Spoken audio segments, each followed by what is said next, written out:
Прийшли окупанти до нас в Україну, форма новенька, воєнні машини та трохи поплавився їх інвентар. Байрактар, Байрактар.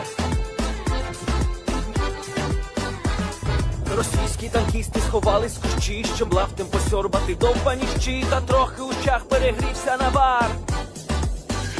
Байрактар, Байрактар. Приперли зі сходу до нас барани для восстановлення великої страни. Найкращий пастух баранячих отар. Байрактар, Байрактар. Їх доводи всяке озброєння різне, потужні ракети, машини залізні, у нас на всі доводи є коментар. Байрактар, Байрактар. Вони захопити хотіли нас зразу, а ми зачаїли на орків образу з російських бандитів, робить примар. Байрактар, Байрактар. Російська поліція справи заводить, там пивцю рашистів ніяк не знаходить, хто винен, що в нашому полі глухар. Байрактар, Байрактар. Веде пропаганду кремлівський урод, слова пропаганди ковтає народ, тепер нове слово знає цар. Байрактар. Байрактар. Байрактар. Байрактар. Байрактар.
Yes. The Leaf Spring Army sends its regards.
Hello, everyone. I'm the Enforcer, and I'm accompanied by Enforcer Matt.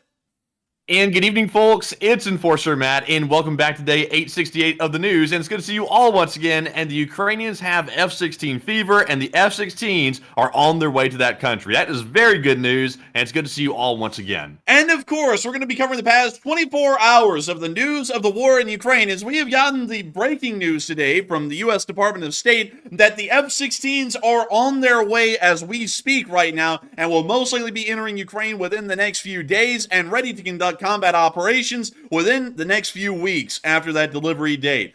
That is absolutely unbelievable news, and not only that, we were also able to get news that Poland is readying for war once again with the Russian Federation, and we have heard government officials making official statements about that. We have also seen that the Russian Black Sea Fleet is now fleeing not only Sevastopol, but also Novorossiysk, as we saw the first Russian Black Sea Fleet vessel moor today in the city of Obchinchiri, which is supposed to be a port that will overtake the ports of Novorossiysk and Sevastopol in terms of importance. We also got to see that in Turkey, they said that there will be no military operations within the Black Sea. Not only that, we were able to get an additional bit of information on the damage that was caused to Kalachnidannu the other day. On top of that, we were also able to see that a Russian military officer today died under very mysterious circumstances inside of Moscow. And not only that, we were also able to hear that Medvedev is once again claiming that Russia does not seek just a part of Ukraine. They are seeking to control all of Ukraine and absorb it into being a part of the Russian Federation. Not only that, we've been able to get additional major breaking news from every area of the front line, once again showing the high losses that are being inflicted onto the Russian Federation's armed forces in Ukraine, and once again showing that Ukrainian defensive efforts are working heroically to try and stop and slow Russian advances wherever they can, and turn them around and push them out wherever that is possible as well. But nevertheless, we have an absolutely large amount of news to cover tonight, and it is truly an insane amount. Now, do forgive me if I am having a really hard time putting things together, because I was having a really hard time getting through that. I've got a horrific headache, took some Advil. I know many people were like, take an Advil and drink water. I have drank water and taken an Advil. It's going to take a little bit of a while for it to kick in, though, because right now I'm suffering, but we will have it kick in nevertheless.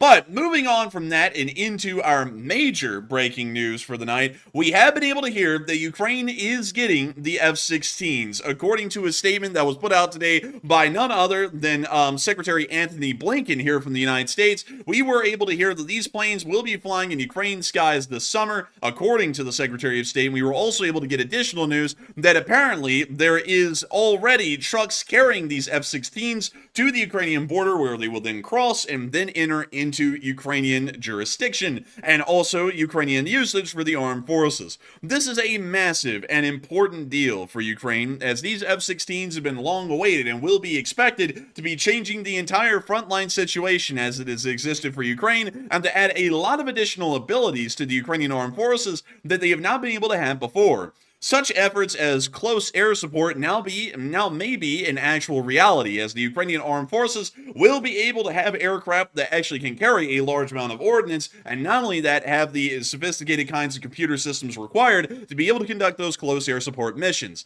Not only that, but they also are one of the few aircraft, they will be the only aircraft within Ukrainian service at this point, that will be able to conduct SEAD operations, also known as anti-radar missions or anti-radiation missions. These are a special kind of a mission, requiring an F-16, which has a very advanced radar system, to be able to equip and fire an AGM-88 HARM, which is a high-speed anti-radiation missile, pictured right here. The Ukrainians have actually had AGM-88 HARMs for quite some while now, but they've been firing them off of the older and more, or really less sophisticated Su-27s and MiG-29s that have been in Ukrainian service, and for the large part, we have seen that the performance of these missiles has been underwhelming or completely unsatisfactory, as these aircraft simply have really no good ability to be able to actually interlink and use this missile like it would be intended. This means that so far, anti-radiation missions, or really anti-radar missions, for the Ukrainian armed forces have been very limited in their abilities and have been highly inefficient in terms of missiles fired for the amount of systems destroyed. That will now be rapidly changing, as with the F-16 now in the area, we know that the AGM-88 harms will be used properly by the aircraft that were actually made to use them, and will be able to wreak havoc on Russian radar systems that operate some of Russia's few remaining surface-to-air missile systems that are active within the entire area of the Ukrainian front lines. This includes a wide variety of Russian systems. Very few of them would actually be able to get out of the danger of an AGM-88 harm. Some of these systems that would be targeted would be the Tor M1, the Tunguska, the Shilka, the Buke, the S-300, and the S-400, if those radar systems were close enough to the front line, among many others, meaning that for a large part, Russian air defense, which has already been greatly weakened, would be practically non-existent, meaning that even further air campaigns and further air missions by Ukraine would be entirely possible over the skies of occupied Ukraine and massively help out with Ukraine's counteroffensive efforts that may be happening later on this year or at the very beginning of next year if the war is still on by then. We're not entirely sure, as the Russians are going through some pretty serious strain in the background, to put it lightly, and that is also moving us on into something else that has been fairly big to hear today. This is something that I would have to say it's showing us that the Russians are not doing all too well, and this is also showing how little economic activity there really is for the Russian Federation, is that right now we have been able to get the breaking news that 50 Russian oil tankers, a large part of the Russian Federation's oil tanker fleet, is completely idle due to the sanctions. According to Bloomberg, empty Russian tankers are parked in the Baltic and Black Sea, as well as off the coast of South Korea and the Suez Canal, and at shipyards in China, having practically, well, really not just practically, absolutely no business to work off of. These vessels would be at work if there was something for them to do, or some customer that was purchasing some kind of oil from the Russian Federation, but there is simply such a small demand for Russian oil at this point. These ships have absolutely nowhere to go and no cargo to transport from port to port, meaning that these ships are sitting idle, costing the companies that operate these vessels a massive load of money, as a ship sitting idle is actually a pretty costly thing.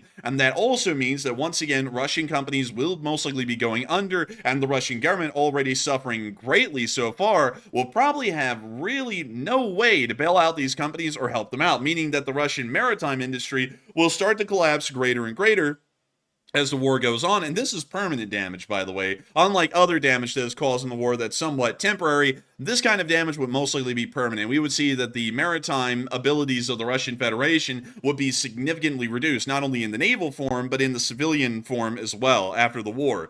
But once again showing us that the Russian economy is not doing all that well, especially considering that 50 large oil tankers like that are just sitting idle at this point with absolutely nothing to do. And they are not... You know what makes it even worse than that is the Russians are getting pounded each and every day on the oil refineries and also the depots as well. And we're told that 17% of the total refining capabilities of Russia have been put underwater by Ukrainian attacks. So now that their oil tankers can't even get out, that's even putting more salt into the wound, I guess you could say, on the entire catastrophe that's coming in the Russian oil industry. It really is. And it has been horrendous so far for the Russians on every single level at sea, either for their commercial vessels like these oil tankers, or for the Russian Navy, which, as many of y'all have known, in the Black Sea, has suffered unbelievable losses at the hands of a country that doesn't even have an actual surface fleet, or for that matter, a submarine fleet, or really any fleet for that matter. The Ukrainian Navy is practically non-existent on every single level, and yet the Russians have lost about half of the fleet due to Ukrainian drones, largely inexpensive weapons that have been created by Ukraine, specifically to destroy the Russian Black Sea Fleet. And from what we understand, the Russian Black Sea Fleet has suffered so greatly, and the Russians are becoming so desperate to preserve the remaining combat power of the fleet, they have now started to test out the Plan C of the entire war in Ukraine. Many people will know that Plan A was to keep the Black Sea Fleet in Sevastopol port, but after many devastating strikes hit the port, sinking some ships at their moorings and completely destroying them, the Russian Black Sea Fleet then decided to move on to Plan B, which was to move a large majority of the combat vessels of the fleet from Sevastopol and into the area of Novorossiysk, and specifically into this little mooring area right here called the Stochny Rayon. The hope was that they would be able to sit out the war here outside of Ukrainian range and make sure that no further ships would be damaged or destroyed, meaning that Russian naval power and Russian naval power projection would be preserved well on after the war. However, Ukrainian drones started to attack the Vostochny Raion as well, and we started to see that the Russian Navy was not even safe in Novorossiysk either, meaning that the Russians have to find some way, somehow, to protect the fleet while making sure to not lose them in the middle of combat, which has been an incredibly high attrition rate that has gone on so far. Best way to put it, at least right now. But we have seen that these Russian Navy vessels from Vostochny Raion are now trying out Russia's Plan C, which is the small little port right here at Ochimchiri. This is actually called the Juk-Murray Coal Harbor, and from what we understand, this is being used in West Abkhazia largely as a coal port. They load coal on the vessels. These vessels then take the coal elsewhere. That is pretty much the entire use of this port. But the Russians have been building this little area right here, which is actually a barracks and small support facility, in the hopes that if things went really badly in Ukraine, they could start to move some parts of the fleet down here and keep them here until they would be needed. For now, and up till this point, the Russians have only kept a small number of patrol boats in this area. They are not officially a part of the Russian Black Sea Fleet. I believe they're actually a part of the Interior Ministry or something along those lines. And we can also see one ship that appears to have sunk right there. I don't know if that's a part of like the Russian Interior Ministry or something like that. But still, it looks like they didn't have that fun of a time on that thing. But nevertheless, we have seen today the first official confirmation of a Russian Black Sea Fleet vessel docking at Ochimchiri. It is showing that they're going to possibly start moving the rest of the Navy down here, and I'll be able to show you all this right here. According to Naval News, the vessel that has arrived appears to be some sort of a tender. It's a Project 22-870, which is not really a combat vessel, but it is an official vessel of the Russian Black Sea Fleet, and it is now moored at the harbor exactly where the small sunken boat is right here on this satellite picture. We do not know what else is going to be happening as a result of this. This is the first Black Sea Fleet vessel to have ever moored at this port since its existence. So we are assuming that this may go on and show that the Russian Black Sea Fleet is planning on moving down here or something along those lines. But moving on from that and out of Ochimchiri and on up back into Ukraine, we have to once again remind ourselves that this is coming at a very interesting time, that we're seeing that the Russian Black Sea Fleet is starting to possibly consider fleeing Ukraine, well, really Russia and occupied Ukraine, and head all the way down pretty much into an illegally controlled area of Georgia. It's begging the question, is that because of the F-16s? Now, the F-16s would not be able to conduct airstrikes on Russian Black Sea Fleet assets within Sevastopol or Novorossiysk. They simply lack the ability and the range at the moment. It would take quite a while of preparatory work in an air campaign to be able to make that possible. But nevertheless, a lot of people have been wondering about this and thinking, is the F-16 going to really change everything? Is this a part of how the F-16s are already changing the landscape of this war by making the Russians so scared of the resulting consequences of the Ukrainians having such a competent and capable fourth generation fighter that they're already trying to move the Navy out of the way? But a lot of people have been saying that the F-16s will change everything. Some people are saying that it's somewhat, but it's not really going to be that big of a game changer. Some people are saying that the F-16s will be completely useless and it just sucks in the way of the superior Russian engineering, and some others are a little bit unsure and undecided. But Matthew, what are people thinking about the F-16s, and what are you thinking as well? All right, so after we got the extremely positive news today that the F-16s are en route to Ukraine from Denmark, apparently by truck, from my understanding. I don't think they're being flown over, but correct me if I'm wrong on that, Enforcer. But to my knowledge, they're going to Denmark, from Denmark to Ukraine. So the big question is, will these new F-16s, will it change the war in Ukraine? 52% said yes, they will change everything, while 36% said somewhat, but they're not totally game-changing, and 4% said the F-16s will be somewhat null. And in my opinion, I'm with the 52%. I think F-16s will change everything. Now, does that mean the F-16s are going to win the war single-handedly? Absolutely not. But the Ukrainians have been trying to get air superiority throughout this entire war that's been going on for years now. And now with the F-16s on the way, they finally have the opportunity and the chance to take control of their skies. Now, the one thing we do not know, though, is how many F-16s are actually going to Ukraine. We're simply told they're heading there, but we're not told a number. And probably wisely so. It's probably good for OPSEC not to let that number out. And also, we're being told that the F-16s will be housed in secure facilities, and maybe inside of Ukraine and also other countries as well. So that's sort of really not in the public either. But I would say they will change quite a bit, and I'm with the 52%. But Enforcer, what say you? I would have to say that, in my opinion, I believe that the F-16 will 100% be a game changer. Now, with that in mind, and saying that, I have to make sure that we put out some disclaimers, because many people try and go, "Aha! They said it was a game changer, but one got shot down." F-16s have been shot down in the past in the Gulf War. F-16s are just like everything in the world. There is no such thing as an indestructible, godlike vehicle. There's no such thing as an unsinkable ship. There's no such thing as a unkillable aircraft. The F-16 will most likely get shot down over Ukraine at some point in time. I'm not doubting that one bit. Just like I said, while the Abrams is an amazing tank, it will end up getting destroyed, and it did end up getting destroyed in some numbers in Ukraine. But the F-16 is going to be a game changer. It does not matter if some of them get destroyed. It matters what kind of abilities that it brings to the table. When people say game changing, I think a lot of people completely forget what the word game changing means. And to just take it down to its basic roots, it's changing the way in which the game is played. That's literally what game-changing means. And as far as game-changing is concerned, the F-16 is truly going to be changing the name of the game, because it's adding abilities that Ukraine has never had before into their repertoire, so that way they can use them against the Russians. For example, the ability to use an anti-radiation missile at all is pretty shocking. That's something that Ukraine has not had the ability to do, and the Russian Federation really doesn't have an ability to conduct anti-radiation missions of their own.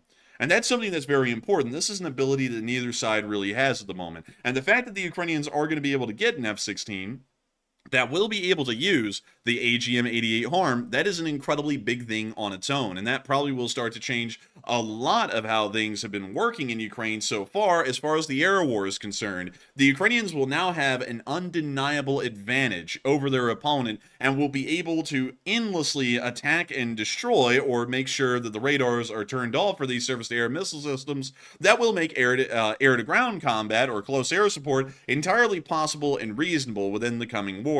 Within the remainder of the war. Also, on top of that, the F-16 has a wide variety of air-to-ground munitions that can also be used that will start to change the way the game is played. For example, the AGM-65 Maverick. Now, let's say that Ukraine's anti-surface-to-air missile campaign is successful, and they are able to knock out a large amount of the radar-guided surface-to-air missile systems and surface-to-air anti-aircraft weaponry that the Russians have in Ukraine, and the skies are largely clear, although somewhat contested still. And that means that the Ukrainians would be able to have their F-16s travel at a high enough altitude near to the active battlefield to be able to fire off the AGM-65 Maverick. This chunky looking boy is a special kind of a missile. The way this missile works is that you can carry a couple of these on the bottom of an F-16, or really any aircraft in the U.S. Air Force that has an air-to-ground capability. You then lock the missile onto a target on the ground. The missile then takes a picture of that target right when it fires. It then travels on its way, and inside of the little brain in this missile, it makes sure to match up what it's going towards, its target, with the picture it took when it was fired, meaning that this thing is able to destroy a large amount of ground vehicles with relative ease, meaning that not only do the Russians have to deal with an incredibly advanced anti-tank guided missile section in the Ukrainian armed forces, and also a large amount of drone activity, which has proven to destroy a large number of Russian forces, the Ukrainians could now call on the F-16 to be able to provide air support and drop these little Mavericks on top of Russian tanks and blow them up even further. That could even clear the way for the infantry outside of the drones even, and help to deal with things that may be a little bit more challenging to work with, at least on the ground situation. They also have an ability to use an AGM-158, although we don't believe that those will ever really be provided. They are an older weapon, however. They've been in service since 2003. I just don't know if they're ever going to bring one of those around and let Ukraine use it. You can also use the AGM-154. I believe that we've actually seen the AGM-154 get used in the war prior, so the F-16 would be able to use that system. And not only that, the F-16 also has access to the Harpoon and the Penguin, which are both anti-ship missiles that the United States military uses, And considering that the Ukrainians already have some harpoons, they could mount these harpoons on F-16s, and some of these F-16s may conduct harassing attacks against the Russian Black Sea Fleet and any vessels that they have that are outside of port, and attempt to destroy those with a lot more success than the Ukrainians have had in the past. Considering right now, a lot of the Neptune anti-ship missile batteries are out of range of Russian warships, as the Russians know the range of the Neptune and know how far away to keep their ships to make sure that they don't get in Neptune range, meaning that the F-16 will now be making the Black Sea in its entirety an incredibly dangerous place for the Russian Black Sea Fleet. On top of that, with everything else that Ukraine has, the naval drones and all that. Then they have a wide variety of bombs that can be used. You have literally millions of them, and you can drop them any single way that you want, really, to be entirely honest. So I don't think I have to go through the exact explanation of each bomb, what it does, and what it can do, but I think y'all are getting the pretty decent idea here why the F-16 is going to be a fairly big game changer. But I have the F-16 is like shockingly versatile with like the different type of munitions it can fire and carry. It's kind of shocking to see how long of a list that really is. And also for the people out there that really don't think the F-16s are a game changer, I would have to say just simply look at what Putin's response to it was a while back when this was actually proposed to send F-16s to Ukraine. Putin started going berserk. He started threatening like nuclear attacks in the West. He started threatening the most severe provocations, all because the F-16s were about to be going to Ukraine. We have not heard from Putin as of right now, as of today, after the news broke that the F-16s are on their way and en route. We haven't heard from him, so he's been somewhat quiet, but I would expect probably in the next day or so, you'll probably see Putin come back out and reiterate those nuclear threats if the F-16s actually get on the ground in Ukraine. And also expect, by the way, the F-16s will be a priority target for the Russians as well. So if they can take those out and they're not in those secure bunkers like we're being told they're going to be put in, they will definitely be hit. So Russia is going to be on the lookout for them. I would suspect that entirely. But another big and important thing to remember about these F-16s is that these are the backbone of the U.S. Air Force, and these aren't even the most capable aircraft that we could send to Ukraine. There is one more aircraft that the United States could send to Ukraine that would kind of give the Russians a little bit of a run for their money, especially if the Ukrainians ever got access to them. I don't know if they would. This one's fairly modern, but I thought I'd show it to y'all anyways. Although they're not that modern, so I don't think it'd be out of the realm of possibility that we could see these things in Ukraine. But the F-15E Strike Eagle is the epitome of really the air-to-air and air-to-ground, really the multi-role aircraft. This is the best of the best that the United States has. We don't have a lot of these things. We only have a few hundred F-15s in total. We have, I think, almost 1,000 F-16s. It's the most numerous and common fighter really in the Western world at this point. All of the F-35 is going to be overtaking it really soon. But nevertheless, in the air-to-ground, well, really in the multi-role ability, U.S. aircraft are the best. However, I do have to make sure to point out that just because American aircraft are the best out there in the world currently in the multi-role category, and I know a lot of people are going to be offended by that, and they're going to be like, well, what about the Eurofighter and what about the Mirage? They're great planes, but America excels in the multi-role because in terms of the tonnage of weapons that can be carried, the Eurofighter and the Mirage, if I remember correctly, carry less tonnage than an F-15E Strike Eagle, and I think even an F-16 as well. So as far as bang for the buck goes on how much a single aircraft can do, American aircraft usually went out on that metric. So they are by far better multi-role aircraft. Although the Eurofighter and the Mirage are certainly amazing aircraft with no question about it. But moving on from that, Wait a minute, real quick. One thing, I don't want to rabbit hole too deep on the F-16, but I recall a while back there was a lot of discussions about the F-16 being somewhat fragile when it comes to the landing gear on that aircraft compared to other options like the Gripen that are a little bit more durable. Have we heard anything from the Ukrainians indicating that they've fixed the runway problems? Because we had heard that the runways were in somewhat, not really disrepair, but not exactly perfect. So I'm wondering if they've solved that problem yet, or is that still going to be somewhat of an issue to contend with? Maybe more maintenance on the F-16. I'm not entirely sure. That's a good question.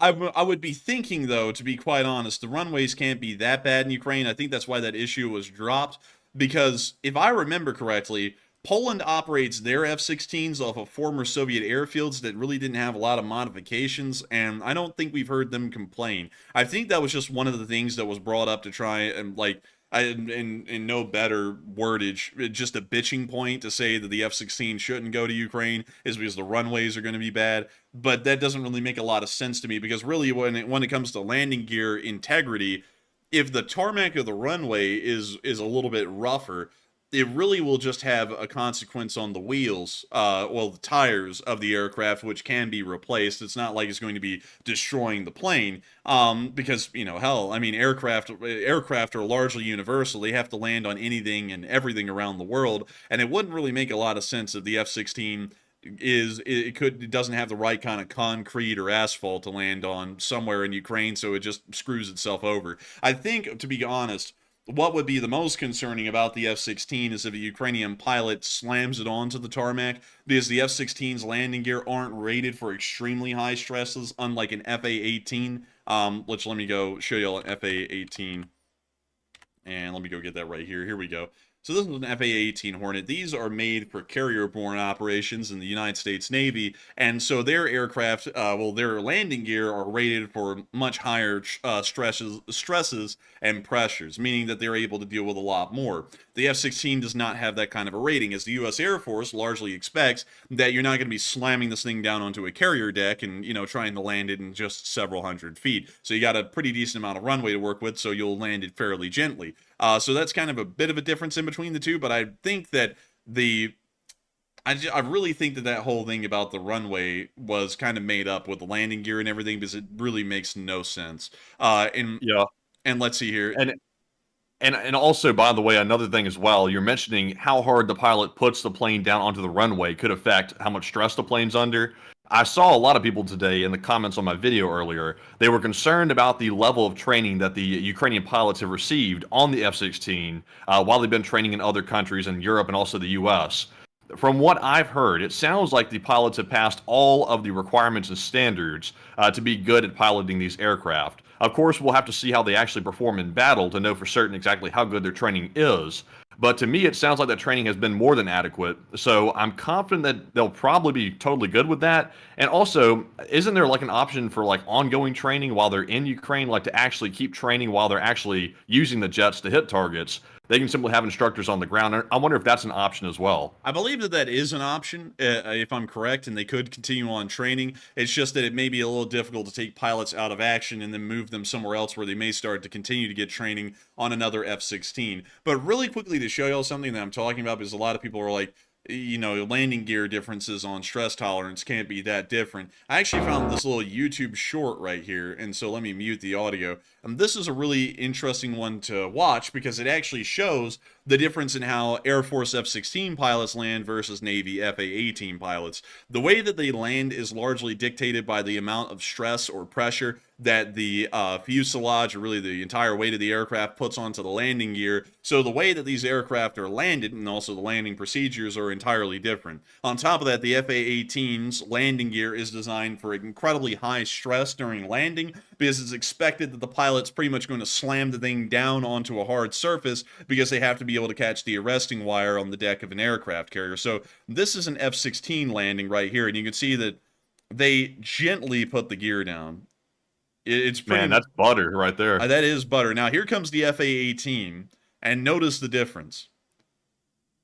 So the F-16 lands, here's the FA-18, and they slam it down. Oh, damn.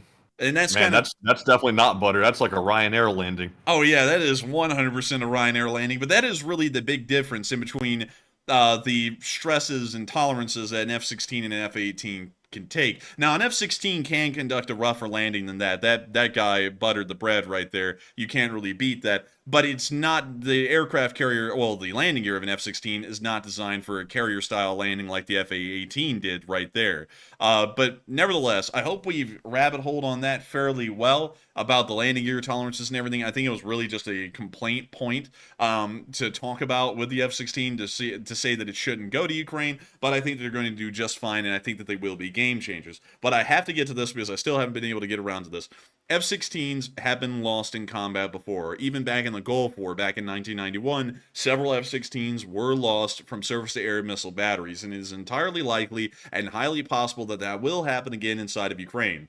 However, that does not mean that the aircraft is, because I know Russian propagandists, just like this one guy out there who went, Oh, the West said the Abrams was invincible, but this one's in Moscow right now. Curious. Like, someone is going to do the same thing on the F-16. The F-16 will end up getting shot down. One of them will. I will promise y'all that. Y'all will see it happen. People are going to be shocked about it. I'm not going to be shocked. That was going to happen. It's war. Everything will get shot down. Everything will get destroyed. That's what a war is. But as far as what this aircraft can do, what it's capable of, not just in the air-to-air, but in the air-to-ground role, this thing is by far better than any aircraft that Ukraine currently has, and it's going to be adding a lot of truly game-changing abilities for the Ukrainian armed forces going on through this war. But I just want to put that out there time and time again. I want y'all to go out there and spread the word on that one. An F-16 will get shot down, but that does not mean that it was a bad aircraft and Soviet technology or Russian technology is better. Because even back in the Gulf War, our aircraft ended up getting shot down. In fact, let me go type in Gulf War aircraft losses. Let me just go and get y'all a list of that really quickly. Man, there's no way that Ukraine can blame that. Like, if there's issues with the pilots or something like that, there's no way they can blame the F-16 because the F-16's had too long of a flight record and just a really solid pass to really say that it's the plane's fault. So I don't think that one's going to fly. Like, it might be able to fly with other equipment, but not the F-16. So here's some information for y'all. One FA-18 was shot down, an A-6 Intruder, an F-15E Strike Eagle was shot down, an A-6 Intruder, a Bronco, which is actually kind of weird, but then an F-4 Wild Weasel. This is actually an F-4 specifically designed to engage and destroy ground-based air defense. It actually got shot down by a single 23mm anti-aircraft artillery round that punctured the fuel tank and caused fuel starvation, meaning that all the fuel pretty much leaked right out of the aircraft. Then another F-15 was shot down, and now we're finally getting on into the F-16s. In one day, 2 F-16s were shot down. One of them was shot down by a Kub. The Kub is currently in service with the Russian armed forces inside of Ukraine right now. The other one was shot down by an S-125, and we also just saw Ukraine using those the other day. So F-16s can get shot down in modern air war environments. It will happen. It happened in 1991. It can happen again. Let's see here. Let me see if I can get y'all. Also, one thing y'all might notice, and this is something that I've always been talking about, notice that there is an extremely high number of A-10 Warthogs that were shot down in the Gulf War. They make up a large amount of the air casualties that were actually sustained. But then another F-16 was also shot down as well, really one of the more important points. This one was actually shot down by an Igla, a man-pad on the ground. It does show that these aircraft can get shot down. That is the thing I'm trying to get across. These aircraft are great. They're the best in the world, but that does not mean they're invincible, and that does not mean that one of them is going to get shot down. That doesn't mean that the world is over when an F-16 gets shot down. It was going to happen. I want to put that out there 100%. I want y'all to go around, and I want y'all to make sure to put that out there across the internet. An F-16 is going to get shot down. It does not mean it's the end of the world, and if a Russian propagandist or anyone who's pro-Russian leaning tries to make it out to be a big thing, like, oh, they said the F-16 was invincible, but the mighty Russian army shot one down. I guess they suck. No, that's not the case. They've already been shot down before. This is nothing new. But I hope that I was able to address that fairly well, at least the best I can, because while I think they're great and they're going to be game changers, I'm also not going to deny reality at the exact same time. And so with that, I hope that does address that fairly well. And with that, we are now going to be moving on into a little bit of Polish news. As we did hear today, I didn't put down this bulletin on the map, but we did hear that apparently the Polish are once again preparing for war with the Russian Federation in the Kaliningrad area and also on the Belarusian border, and made that incredibly clear today. And they also said that they were threatening to shoot down any incoming missiles that were flying in the Polish airspace. And we were able to see that the United States made an official statement about that today, and we were able to get that right here.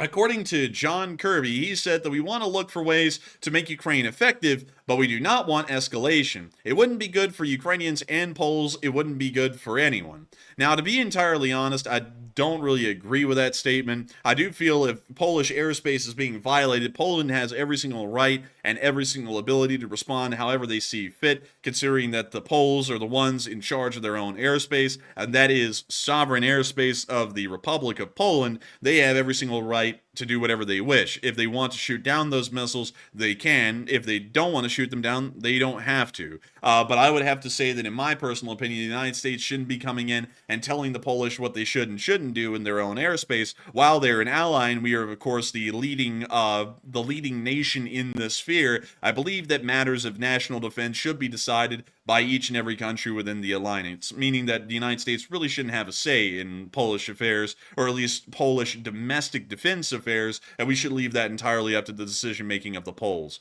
at least in my opinion. The U.S. is trying to manage escalation so bad, they've gone to not only doing it themselves and preventing, Ukraine from hitting targets inside of Russia that should be allowed to be hit. They've now begun bossing other countries to tell them, oh, don't do anything to escalate, nothing at all. It's like, it's a war, though. It's like sending F-16s to Ukraine is an escalation in a way. It's like, why are you going to start bossing Poland, who's really doing a lot more, in my opinion, than the U.S. Per GDP of their country to help Ukraine than even we are? It's like, there's no need to boss them. Yeah, it seems really unfair. I didn't really like that statement today, and it seems so detached, because we do have to remember that Poland, the Baltic states, and also, for that matter, Romania, Slovakia, and Hungary are the NATO frontier at the moment, including Finland, and they are having to deal with the situation up close and personal. And this is a matter that not only pertains to the nations, but the citizenry inside of these nations as well, which are rightfully concerned and quite fearful about Russian aggression, considering it's right on their doorstep. So if they want to take more proactive measures, such as shooting down any Russian missiles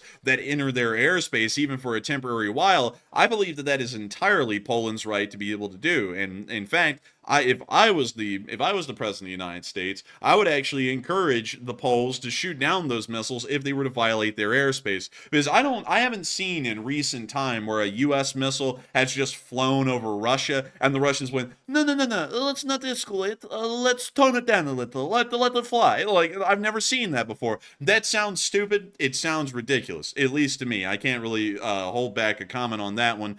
Poland should be able to shoot down those missiles. It is ridiculous that we were telling an ally that they cannot shoot down enemy weaponry, enemy missiles that are flying through their airspace. That seems a little bit backwards to me. It seems as though we should be telling them more than so to shoot down those missiles. But with that, I hope that does address that fairly well, but a lot of people have been talking about the Poles today, and after the F-16 news broke, Poland said that it must prepare for full-scale conflict with the Russian Federation, and a lot of people have been throwing in their thoughts on this, and a lot of people are saying that Poland is always preparing for war, so this ain't new. Some people are saying that Poland is worried about the escalation that may come from the F-16s, some people are saying that it seems serious but they need more info, and some people are a little bit undecided. But Matthew, what are people saying, and what are you thinking about it? So the majority, about 55% or so, said Poland is always going and preparing for war, while 31% said Poland is worried about the escalation from F-16s, and 10% said it seems serious, but I need more info.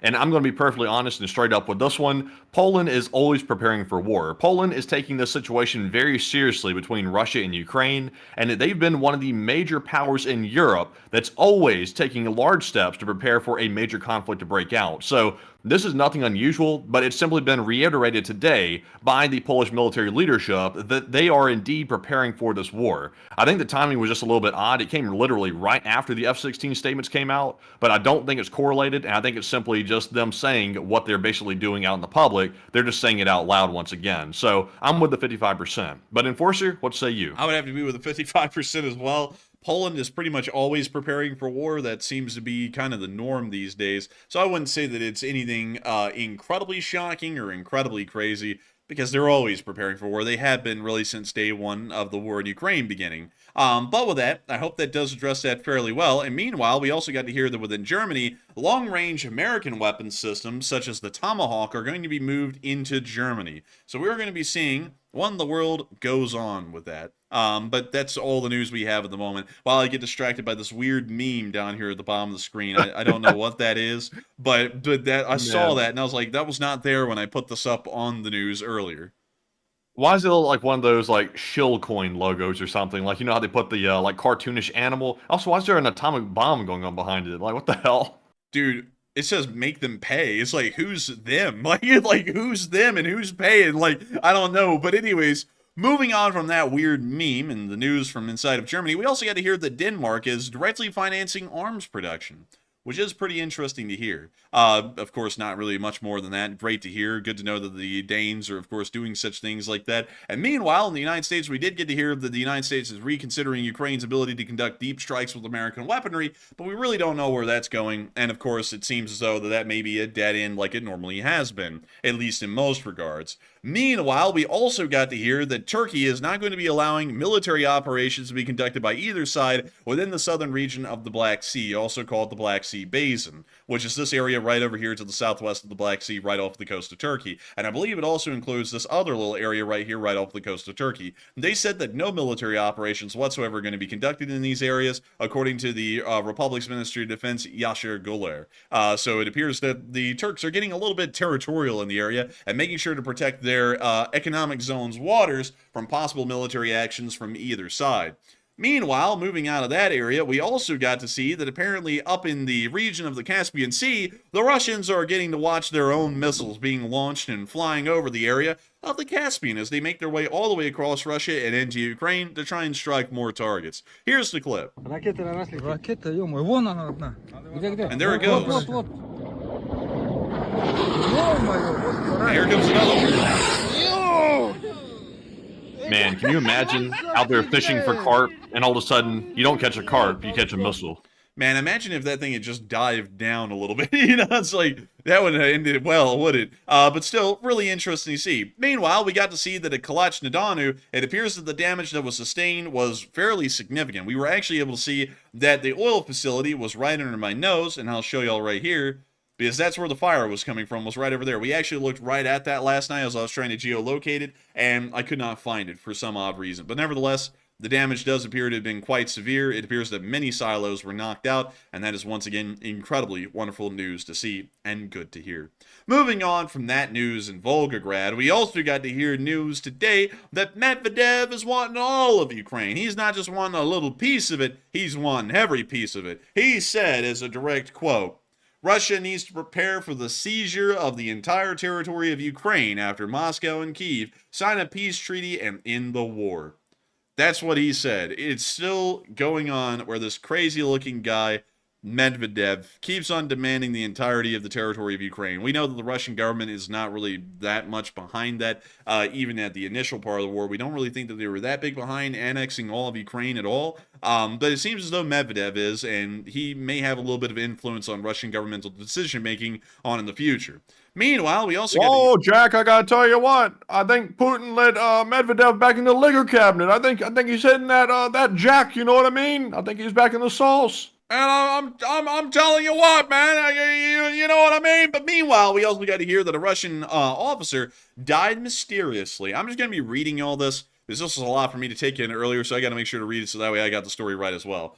Magomed Kandeyev, a subordinate of arrested former Deputy Defense Minister Timur Ivanov, died under mysterious circumstances in Moscow. Kandeyev died at the age of 61. The Kremlin media do not disclose the cause of his death and also carefully try to avoid the topic of his death in the media. In 2018 to 2022, Magomed Kandeyev served as the Director General of the Department of the Customer for Capital Construction of the Ministry of Defense. What a title. In June 2022, he headed the main Directorate of Special Construction, and a year later, the Department of State Expertise of the Ministry of Defense. Magomed Kandeyev was directly subordinate to the former Deputy Defense Minister Timur Ivanov, who was arrested on charges of receiving more than 1 billion rubles in bribes. How much is 1 million rubles? Let's see. Like $20 or something. It's about $350. So let's see here. 1 billion rubles. So that's 1,000. That's 1 million. That's 1 billion. Let me make sure to count those threes. Yep, there we go. So, to get y'all this number, just to let y'all know, that is a whopping $11.3 million that this guy was bribed. Damn. That's actually quite a large number. A lot larger than I thought it would be. Damn, I tell you what, that's crazy, man. Like I thought it was about to be like maybe like 100,000 or 200,000 or something like that. But this guy was actually a king grafter. I mean, that's crazy. Man, he was not just a king grafter. he was the king grifter. But nevertheless, Oh man, a oh grifter. man, did someone say grifter? Oh man. But You know what nevertheless, the new term for this is, though? Like the new term, I hit gold on the video today. I just said it unintentionally, like just riffing. I said that this guy got windowed. That's the new like verb. If a Russian falls out of a window, they got windowed. that is pretty good, Matthew, I gotta say. It is noteworthy that Kandiev was engaged in military construction, while his chief, Ivanov, is accused of corruption in this sphere, meaning that the Russian government knew that this very unhappy looking guy right here was involved in the corruption, and they finally offed him today. That's pretty interesting to hear, and once again showing us that the purge continues inside of Russia, as the corruption that the Russian government doesn't really like, you end up getting punished pretty significantly for it, just like that right there with that guy, Kandiev. But anyways, moving on from Candy Apples, or whatever his last name was, it's time for us to move on back to Poland really quickly, because a lot of people have been talking about the United States statements, the United States' clear disapproval of Poland's plan to shoot down Russian missiles over Ukraine. A lot of people have been throwing in their thoughts, and many people are saying that they support Poland because the United States of America appears to be clearly weak, and telling them to not escalate by not shooting down missiles that are violating Polish airspace. Others are saying that I support the United States. Poland is reckless in this regard. A very, very small amount of people are saying that. An equally small amount are saying the U.S. knows Russia would go nuclear, and then some people are unsure and undecided. But Matthew, what is everyone pretty much saying on this, and what are you thinking about it as well? So the whopping 84% of the audience said, I support Poland and the USA is certainly being weak, while 8% were unsure, 4% said maybe the US knows that Russia would go nuclear over that, and 4% said I support the USA and Poland is reckless. And on this one, I think it's pretty obvious, and it looks like the most of you agree with me that the USA is being extraordinarily weak on this. The guy Kirby, let's just say his name. Kirby said it out of his own mouth. He came out and said that they will do nothing to escalate. They don't want escalation. In other words, that translates to we're scared of Putin. We don't know what he'll do, and we're just going to cower in the corner instead.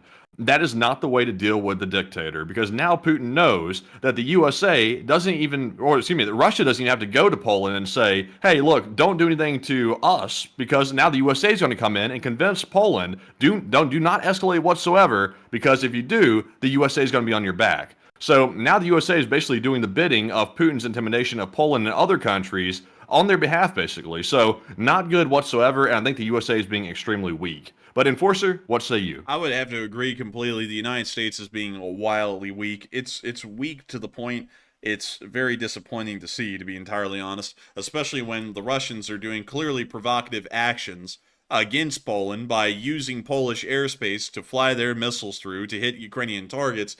The Polish reasonably say that's a violation of our sovereignty. We're going to shoot down any missiles coming back into our airspace. And then the United States goes, whoa, what the hell are you saying? You're going to defend yourself. That's escalation, clearly. If we defend ourselves, you're an idiot. Don't do it. That seems to me to be extremely weak and extremely dangerous as a mindset. Because it's one thing to be inactive and to clearly be inept on dealing with nations around the world and to be scared of escalating things. That's one thing. But to then actively tell people to take a stance of weakness in the face of true provocations because you're scared it would rightfully escalate the situation on a good matter of principle, that is absolutely crazy to me. I can't even really comprehend that sort of a deal. I don't even know why in the world we would say anything like that to Poland. It looks wildly weak, and not only that, it shows our adversaries, hey, we can do whatever we want. We can escalate, we can provoke, we could invade other countries, we could do literally anything. And the United States is going to sit by and tell people to just, oh, no, don't do anything. It could be escalatory. Hell, it looks like the Russians could pretty much take the Suwalki Gap at this point, and we tell Poland to not even react because that might escalate into a full-blown war, although a war would have started at that point. It looks wildly weak. I don't think there's any other way to put that, and I think that we need to stop these positions of weakness and start working from a position of strength. It's not like the And also another thing as well, why say that in the public? If you're going to like take a weak position like that with a dictator, you want to at least do that behind closed doors and go tell Poland, in private, like, let's don't do anything to escalate. Let's keep this on the low. But instead, you have them come out in public where Putin can see it and hear it, and telling basically Putin, oh, don't worry, we're not going to do anything. Have no fear. The USA is going to step in and prevent any of our allies from doing anything that might upset you. Why would you go out in public and say that? I mean, that is just crazy. And also, I'm seeing some people in the chat saying, no, this isn't weakness. This is a calculated move. It's not calculated. Okay, I've been here for 867 days, 868 as of today. I've watched everything. This is not a calculated move. This is just status quo. We've been doing this for 2.5 years now. And if these were part of a calculated move and calculated decision making rather than general cowardice, you would see that there would be a point where we would put our foot down and we would say, enough is enough. We're doing something about this. That's what you would generally see. And I'm explaining this in the simplest form I can. I'm not going into the very deep equations that I would be talking about if I was seriously thinking about this, because to be quite honest, I'm not really at full energy tonight. But we've done this with Iran. We've done this with China. We're doing this with Russia. We've done it with North Korea now as well. We are doing it with everyone. It's one thing if we're saying, oh yeah, this is a calculated move because we're not doing this with Iran and we're not doing this with China either. But when we're doing it with everyone at the exact same time, telling everyone, hey, don't escalate. Like the Chinese can send the People's Liberation Army Navy around the Senkaku Islands, Japan. Whoa, who the hell are you to protect your own sovereignty? What the hell's wrong with you? And then with Israel, we go, whoa, buddy. The Iranians being fired off the largest missile and drone strike ever in history. But responding to that would be freaking nuts, man. You could escalate in the region. Like, come on. What are you kidding? And then with Ukraine, well, with Poland, well, hey, listen, there might be a whole full-blown war going on at your border right now with a foreign country. And yeah, they might be shooting missiles through your airspace to go blow up targets that are just a few miles away. But I'd be damned if you shoot down those missiles. I mean, you would be the bad guy because you'd be escalating this thing clearly, not the guy who's firing live missiles over your airspace to go hit targets in another country. That sounds to me like it's just general weakness across the board.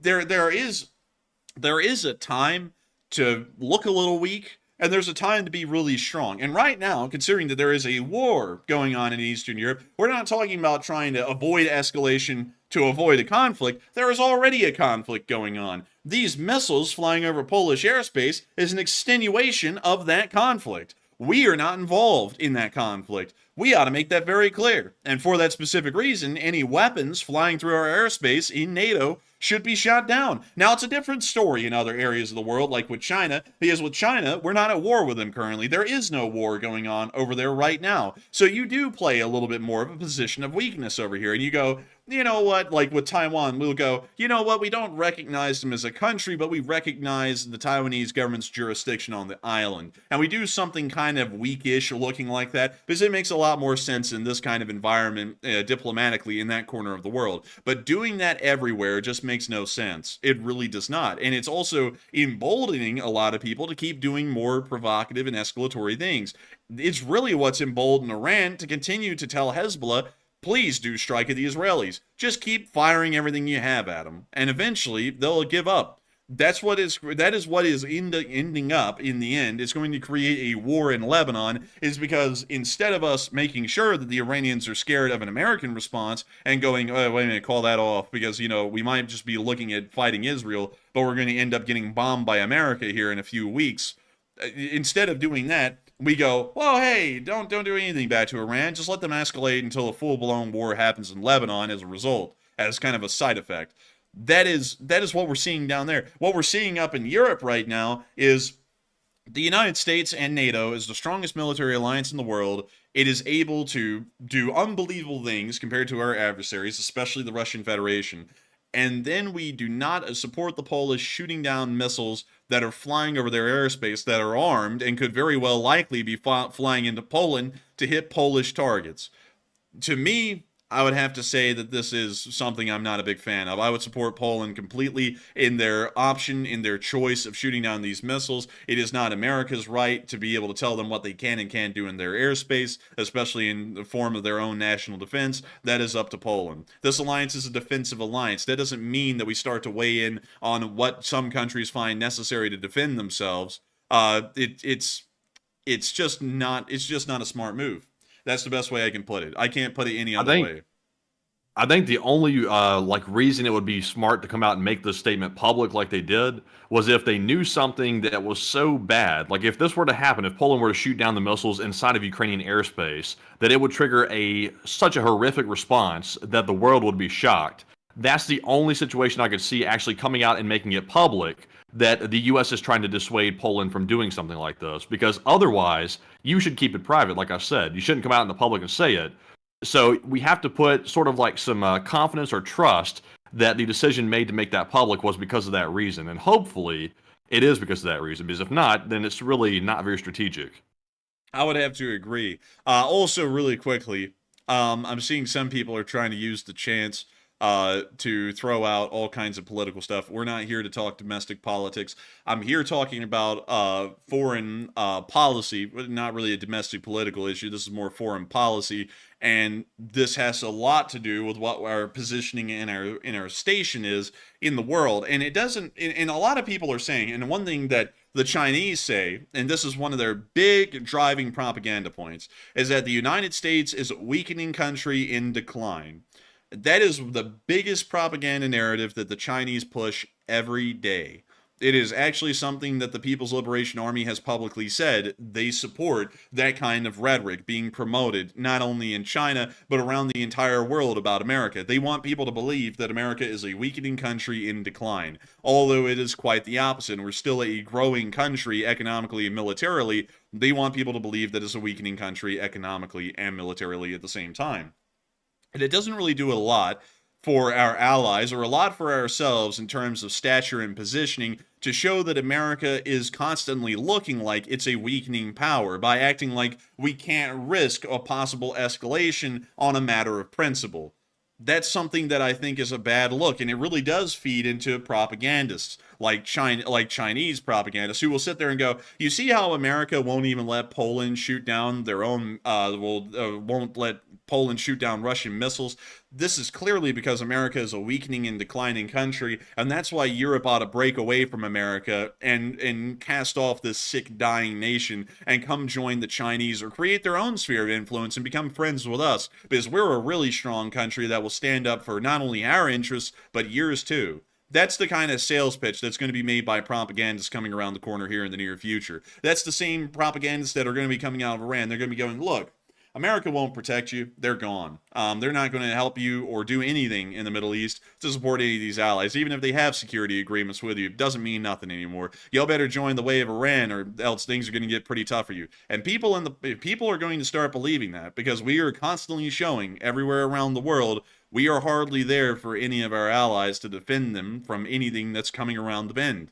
That's what it's really looking like these days. So I would have to say we need to support Poland in shooting down those missiles and back them up in any way necessary if there was any repercussions to come from that. But with that, I hope that does address that the best I can, at least in my opinion. And with that, we are now moving on into the rest of our news, which is actually inside of Ukraine, because we have nothing but Ukraine war news to cover from beyond this point. But before we get into it, we have to make sure to answer a couple of questions that have come in. And so, Matthew, what do we got?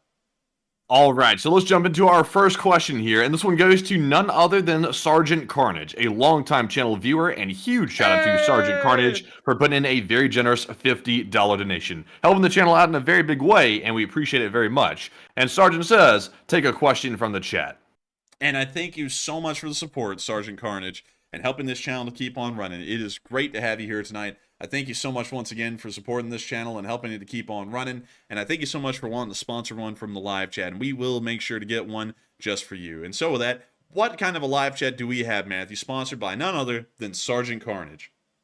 All right, so this one goes to James Post. He says, as good as the news is on the F-16s finally arriving, won't this mean that the Russians are going to increase their efforts against air bases to knock them out early?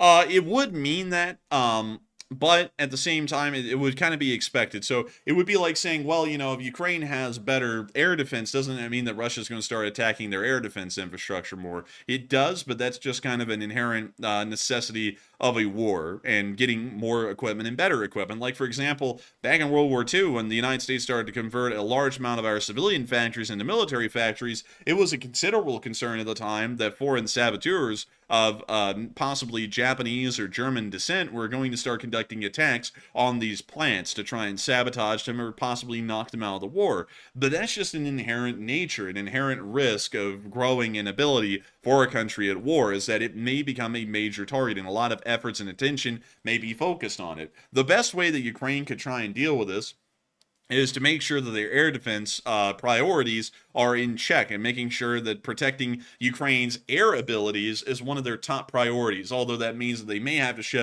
shift some priorities a little bit further down the rung and possibly open up other areas in Ukraine for attack. But I hope that that does address that fairly well, and I thank you so much once again for support, Sergeant Carnage, in sponsoring this channel and helping it to keep on running. And with that, we are on to the next one. And thank you once again. And also, by the way, sort of like referencing that question, Plant Lord said the increase in air defense will help protect the airfields. And that is true, Plant Lord. If y'all noticed today in the short war video that I did, I actually covered a major amount of air defense being sent by Western countries to Ukraine. And I don't think that's any accident. The timing is probably on purpose as well, because that is designed probably to protect the new assets in Ukraine, the F-16s and also all the other equipment. So the air defense in Ukraine is really getting ramped up very quickly. So that is definitely improving, and that's probably why that's happening. But jumping into our next super chat here, we now have a $20 donation from Bernard Rubin. And huge shout out to Bernard for that support as well. He said, about damn time. He said, I was starting to think that the F-16s would arrive next year or never. And anyway, please do take a question from the chat. And thank you so much for the support, Bernard Rubin. And it is great to hear that they actually are finally on their way. We've been hearing so much for so long now about how F-16s were going to be in Ukraine, how they were going to change the war, how they were going to arrive early this year, and then in the midsummer, and then we started to hear it even later than that, and now they're finally here. It seems like it's going to be crazy to see an F-16 in flight with Ukrainian roundels on it, but it's actually going to happen, which is really wild. And I gotta say that I'm really excited about it too, Bernard. And I gotta say that I was thinking it would never arrive either. We were actually very pessimistic behind the scenes about the F-16 eventually making it, but now it actually will. And so with that, thank you so much once again for throwing in your thoughts on the F-16, Bernard Rubin, and helping this channel to keep on running. And we will make sure to grab a live chat in your honor, Bernard. And so what kind of a live chat do we have in honor of Bernard Rubin's Super Chat, Matthew? All right, so this one goes to Avari Mendebratis, who says, why hasn't Ukraine gone after other Russian merchant shipping in the Black and Azov Seas?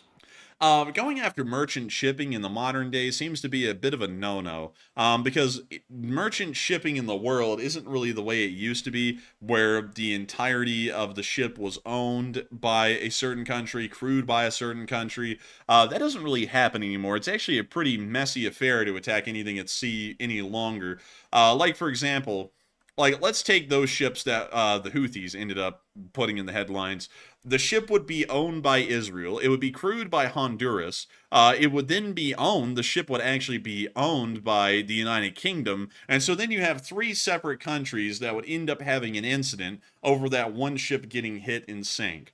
Which is something that could happen if Ukraine started to attack Russian commercial shipping. It could be a Russian-flagged ship that is owned by Turkey and then is crewed by Israelis. And then when you hit that ship and destroy it, the Israelis are pissed at you, the Turks are pissed at you, and then the Russians are also pissed at you already. So that's nothing new. But then you have the possibility of pissing off a whole bunch of other people that either were invested in that vessel or had citizens of their own that were on board the ship. So for that reason, I believe that's why we've seen that neither side has really attacked merchant shipping all too much. Because the reality is that if Russia really wanted to destroy the commercial shipping heading into Odessa, they could do it. 100%. Ukraine has no anti-submarine abilities to speak of right now at all. And the Russians do have about 5 Kilo-class submarines that are operational in the Black Sea right now that could just sit there around Snake Island, and every time that a merchant ship passed, they could just torpedo the thing and sink it. But they don't. I believe it's because they're scared of creating major international incidents in the Black Sea over the sinking of a vessel for the exact reasons that I laid out a moment ago. But still, with that, I thank you so much once again for the support and helping this channel to keep on running. I hope I addressed that incredibly well, Bernard Rubin, and thank you once again for sponsoring that live chat and helping this channel to keep on running. And so, let's see.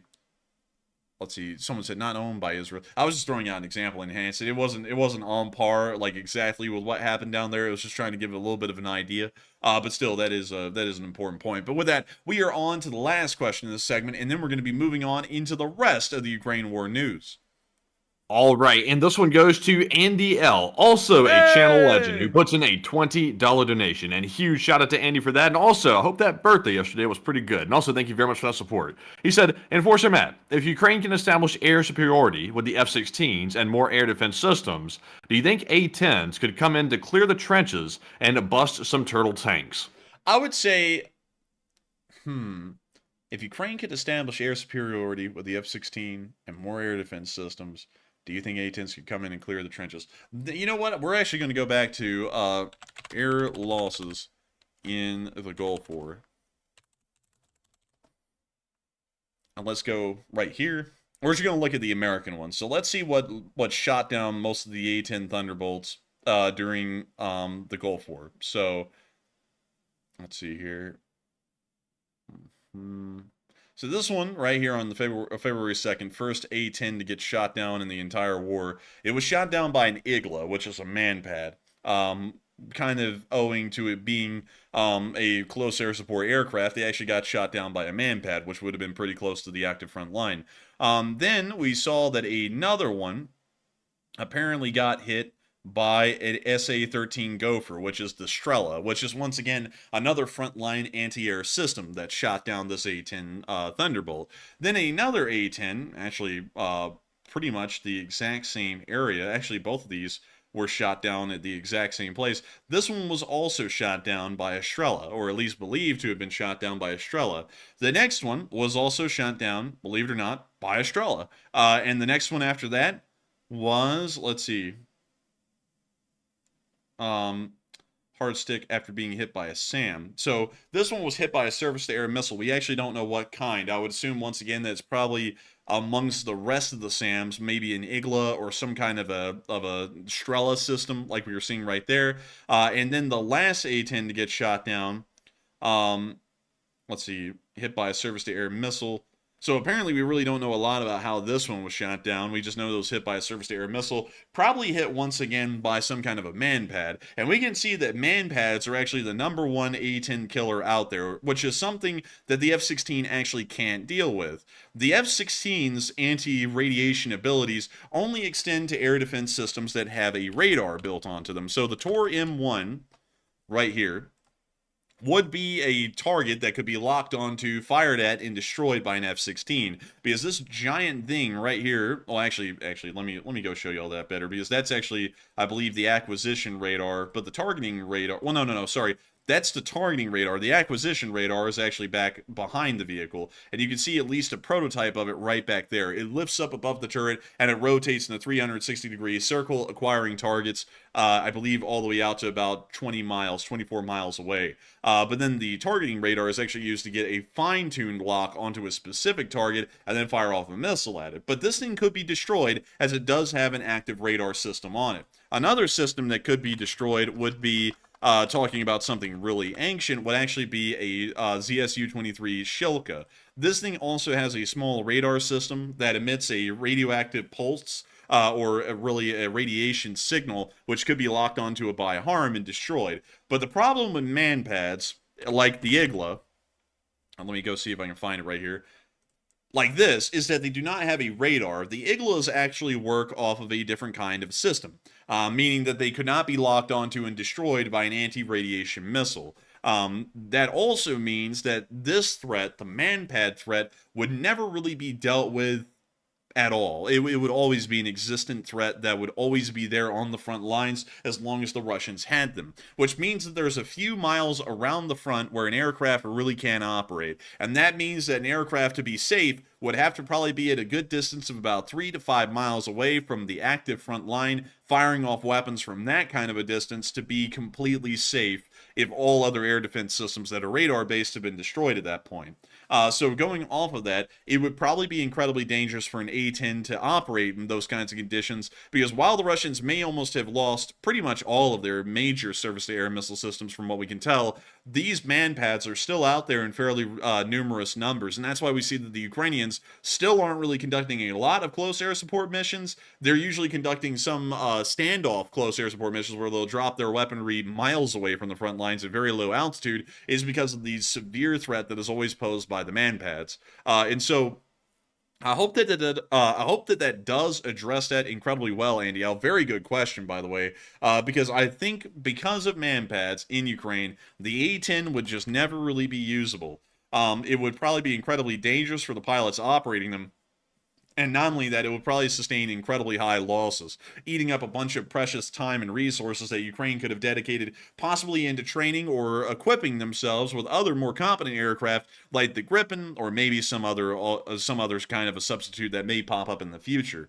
But with that, I hate that that won't work because I love the A-10, and I think a while back I had said, give Ukraine one or two of them and let's see how it goes. But honestly, over time, I think Ukraine's even kind of like let go of the request of the A-10 because they've realized that it really won't work the way they're expecting it to work in this environment because of the problem with the man-pads and other defense systems like that. So while it's a very cool aircraft, and it would be lovely to hear the Burt in Ukraine, a big Burt, sadly, we're probably never going to hear it. And it's probably for the best because it'll probably get shot down like you're saying. yeah, I think it would get shot down without a doubt. And a lot of people have a lot of these things that they hear about the A-10, like the titanium bathtub, and it has multiple redundant systems. The reality behind that is that the titanium bathtub can only protect against small arms fire. And also, it doesn't really protect the pilot all that well, to be entirely honest, from what we know. A lot of pilots actually just ended up getting creamed in the cockpit by a missile, like an Igla, that would blow up near them. There's no armor whatsoever in that canopy. None at all. There is a armored glass plate up here right in front of the canopy, right there, but there's literally no other kind of armor in that canopy. So if anything explodes near it, the pilot's dead.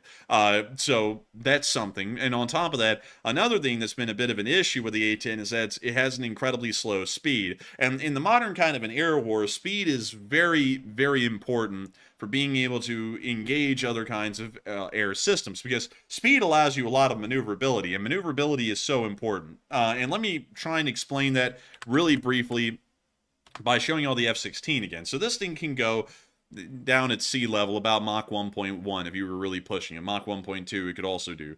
But this aircraft, if it was fired at from miles away by an incoming missile, this thing has enough speed to do a maneuver called cranking, which is where you take the aircraft and you make a 90-degree turn left, and then you make another 90-degree turn right.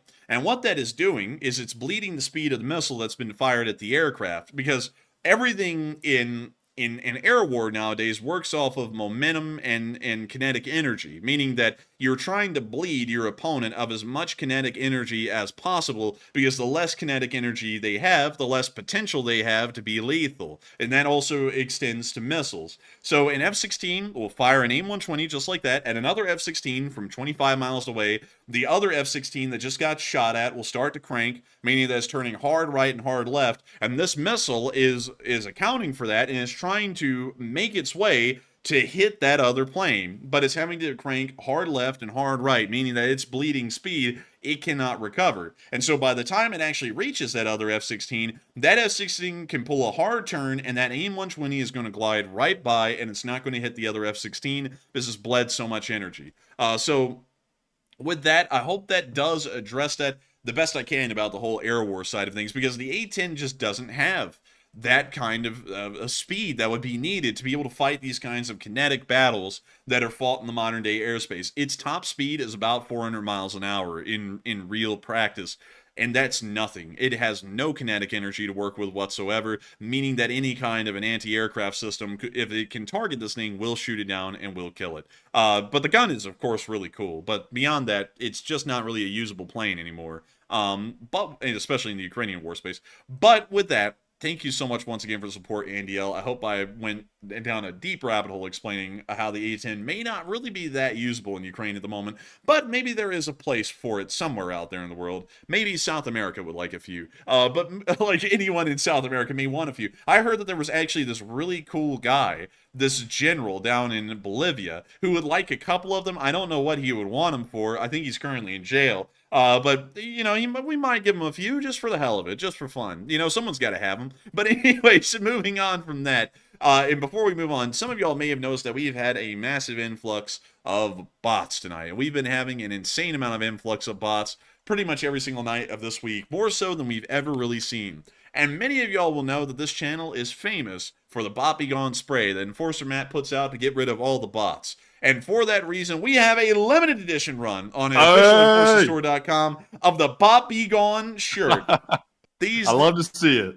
Man, I love to see it. It's beautiful. I love it. But nevertheless, it is a 100% premium soft cotton t-shirt made of U.S. cotton. 100%. Look at that guy. You see how happy he is in that shirt? You could be happy like that too. This is the key to all your happiness. But also, it's made made by Gildan for premium quality. It's a classic fit, so it'll be pretty comfortable for everyone, and it comes in multiple colors. It comes in black, sand, military green, dark heather, navy, and light pink. Not only that, it's a limited edition run. This one is not coming back. We can guarantee that, not even for a limited edition re-release. So make sure to get one while you can. And not only that, not only does it support the channel, not only does it help us to keep this thing running, and not only do y'all get something cool out of that as well, but 10% of the profits go to United 24. An amazing win-win for everyone, because not only are y'all supporting this channel and helping us to keep this thing running, y'all are also helping Ukraine out at the exact same time, as 10% of the profits will be donated to United 24. This thing also comes in every single size that we could select, from small to 5XL. You can get them in literally every single size.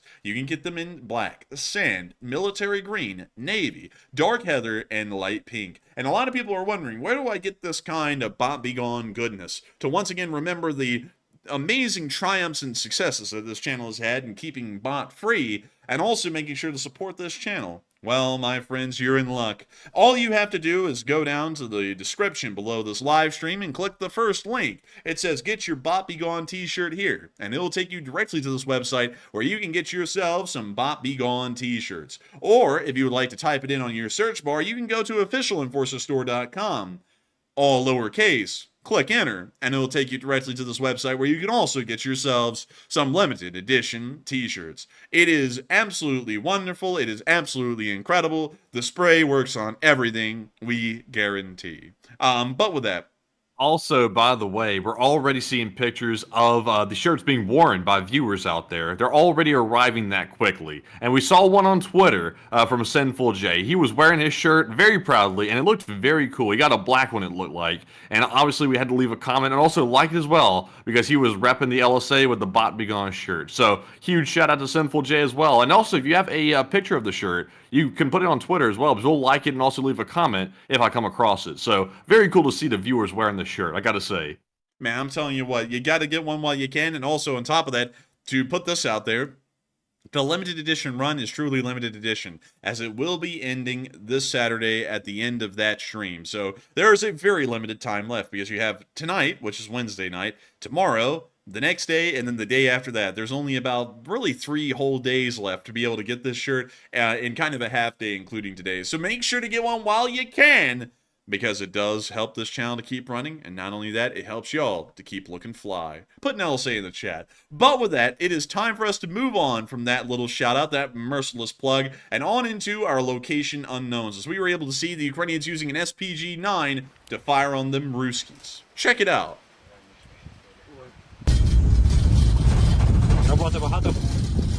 Ну так. You see him rolling. Там будиночок може бути, БК, одне, друге. Ну, так, щоб, так, бліндажі, так, щоб їм, як кажуть, було хорошо. We see the back of the van. Щоб побачити цілі і там, може, чуть-чуть коригують нас. Зараз тим більше вітер і температура теж впливає на постріли і за того, що тиск і гаряче на вулиці. Це все враховується, да? А як? We now see them putting out that SPG-9. Look at that. We can see him using the compass and the protractor to line that thing up right. We can see him also using the level right there. Because you got a level with him. Подобається? Всі, як влупи, то влупи. We see them firing. I always like the SPG-9. It's just kind of like a little cute, like, recoilless gun. You know what I mean? It's a classic. Ззаді вийшло буде. Man, hood classic. Машина буде стояти всяко. Certified.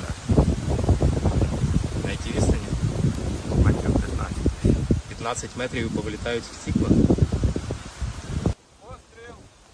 And pop. And we now see the impacts. We now see them putting the SPG-9 back in the van. And they're back on their way. Постійно міняємо позиції. Напрямок дороги теж, тому що дрони це все фіксують. Yeah, that loud drumming bass. Попасти десь на кладку. Треба дуже оперативно відпрацьовувати. Літати доводиться там від дронів. А буває, так. Буває. Ну, я не дивлюся на спідометри. Головне дорога, тут не знаю. 100-120, як коли. Why does that guy look like the Ukrainian version of Grand Thumb? I couldn't hear you. Your mic was like bubbly sounding. I said, why did that driver look like the Ukrainian version of Grand Thumb? Let's go back and look. I'm not really seeing it, man. I'm not seeing that at Man, all. I kind of see it. I kind of see it.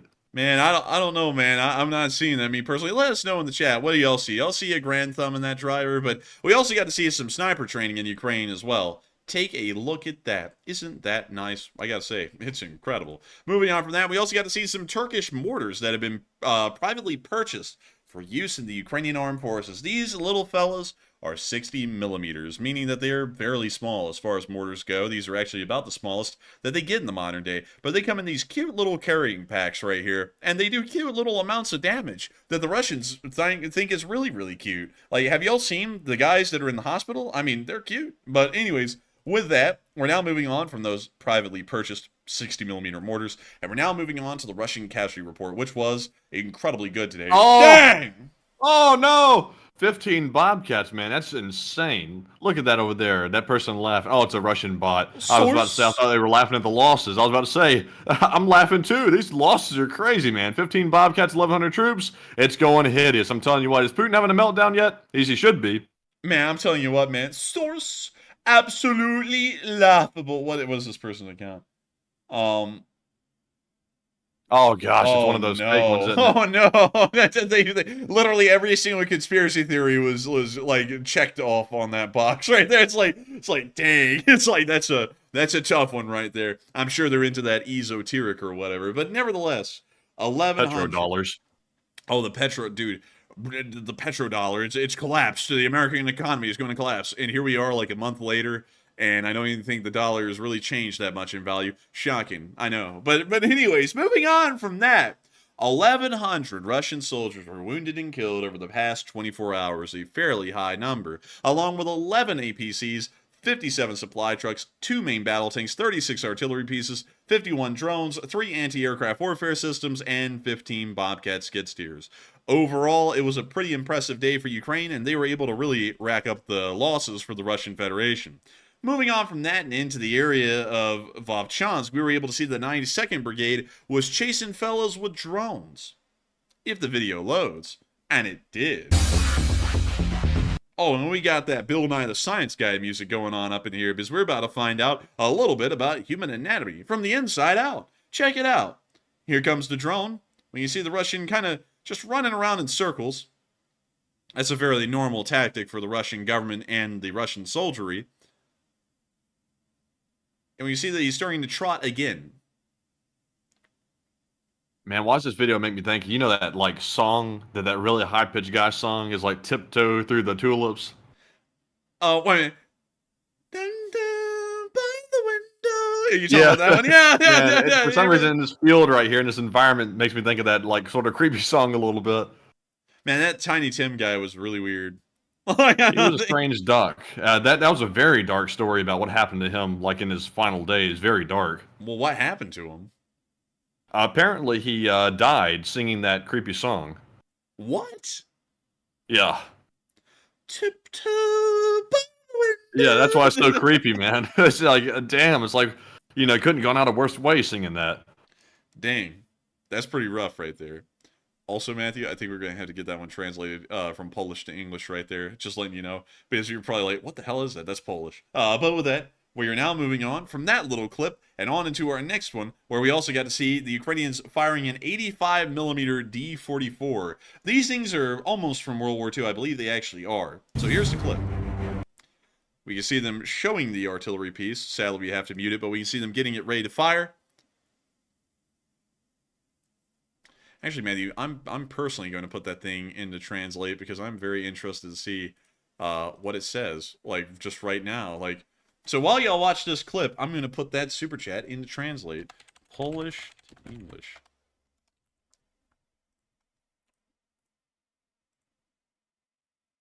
Okay. What does it say? I know it says just for you to know, if Russia collapses as a result of this war, what will the most likely option for the European Union be? Take over and conquer Russian lands, or act diplomatically and hope that a dictator does not appear? Love from Poland. So That's a good question. Also, love to Poland, by the way. love to Poland, and thank you for the support. And we will be getting to that here soon. It's just that we have to get through the rest of the news before we get back to the questions. But still, thank you for the massive support, and thank you for being one of our Polish viewers. Benjamin Brewinski, I believe is how that's pronounced. Hopefully I'm saying that correctly. But with that, we're now moving on from that little clip and on into our next one, where we also got to see near Ostritseve a Russian soldier that died for Ukraine. It was this guy right here, born in 1966. Man was a fossil, and I gotta say that it's pretty wild to see that this guy ended up dying in Ukraine, apparently in the northern region from what we've been told. But once again showing the Russian manpower situation is pretty rough, as they're starting to get some fairly older folks in the armed forces. I know a lot of people are going to be like, well, that isn't old, but for military service, especially in the enlisted, that's incredibly old, and certainly well past physical prime. But with that, we're now moving on into our next bit, where we got to see some Russian artillery got destroyed in this area as well, by the 3rd Brigade. And we're going to be muting the Chad music. That is literally Chad music. And we can see the bomblets falling and hitting everything. And Jerry Butterfield said, hey, watch who you calling a fossil. Maybe that was a little too off the cuff, but the guy did look. How old was he? Well, he was born in 1966, so I wouldn't know his exact age, but... Oh, man, that's not a fossil. That's not a fossil, but he looks like one. Like, he looks like he was in his 80s, to be entirely honest. Like, did you see the guy? I saw him. I think he was specifically a fossil. Not that age necessarily, but that guy looked like a fossil. It looked like he'd aged maybe a little bit too fast. Man, that guy looked like he had aged so much he was going to be arguing about who golfs better. Like, really. I was like, this guy looks a little too old to be born in 1966. Maybe his papers are wrong. But moving on from that, and into our next clip out of the area of Vovchansk, we were also able to see that further down the line and in the area around Vashana, Russian forces were getting hit pretty freaking hard by the SBU. Starting off with a tour.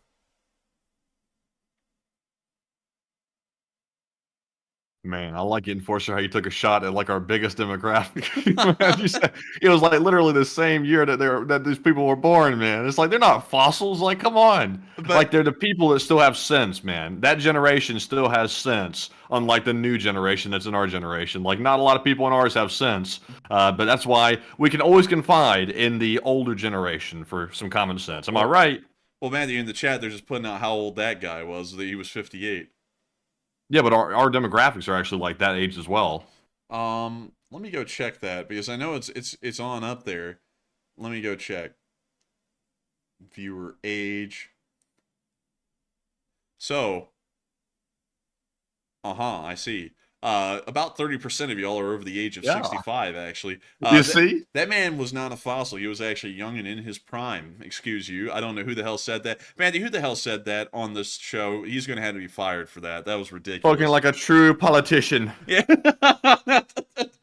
Oh, man. But still, we can see them running in to the building and getting it and leveling it. And with that, that's the end of the clip right there. Really nice to see.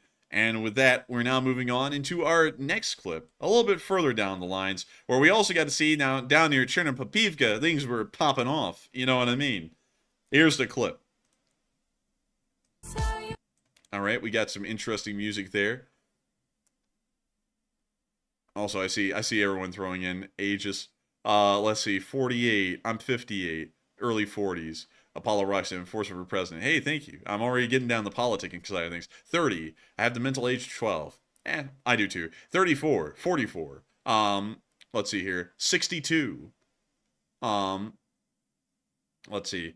The enforcer evil twin. Let's see. 36, 33. 60 is the new 40. Name an organ, I'll tell you who my doctor is. Dang, okay. And also, just to put in my age for all of y'all, I am 22. That's probably shocking for many. It's really interesting to me how Matthew and me are 22 and 24. I think Matthew's actually turning 25. I will be. No. I'm not 20. Man, what the hell? I'm not 25. Well, you That's put too 24 old. in the I'll be chat. turning. I'm just going ahead and rounding up. Why the hell would you round up before your birthday? You're still 23. What are you, like a kid? You're going to be like, I'm 23 years and 8 months old. It's like, what the hell? But anyways. Man, I'm just trying to keep people on their toes, you know what I mean? I could be 24, I could be 23, I could be 12. You never know. You never know. And then we also got to see a Russian tank exploding as well through the scope of a T-64BV. Dude, I would love to have a scope like that. Man, that's that Andy L scope right there, that long range one. Man, that's that PSL scope. You know what I mean? Like, it looks just like it a lot. Well, it's a Soviet scope, but... And then we got to see the T-80 blow up down there. Taboosh! Very nice. I like it. And so with that, we're now moving on from that little clip and on into the next one. Further down the line and past the Severonsky Forest, where we also got to see that United 24 made a very interesting documentary today about the K2 Battalion conducting nighttime operations against the Russians. And so without further ado, here is the clip. We are in danger of being targeted by artillery. Let's hope everything is gonna be fine. Siversk, a city 10 kilometers from the front. From here you can see Lysychansk and its massive oil refinery, which was seized in June 2022. After the fall of Lysychansk and Severodonetsk, the Ukrainian army managed to freeze the front in this area. However, there have been active battles here ever since, and over the past months, enemy assaults have become more frequent. Among the units defending Ukrainian soil here, the K2 Battalion holds a fairly wide line of defense. We are meeting with the armored group of the unit first.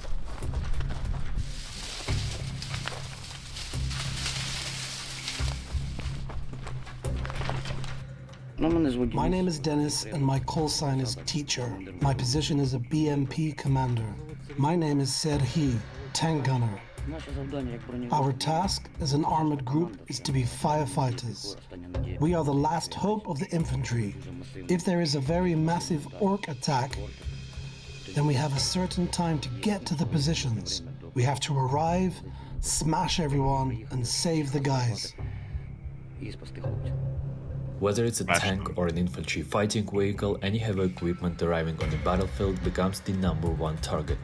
But it's not out of pure luck that Denis and Serhiy have survived multiple years of brutal fighting. K2 is one of the first units to introduce such close cooperation with reconnaissance drone units. Any action on the battlefield is accompanied from the sky, including a tank mission. This is air support. This is battle management.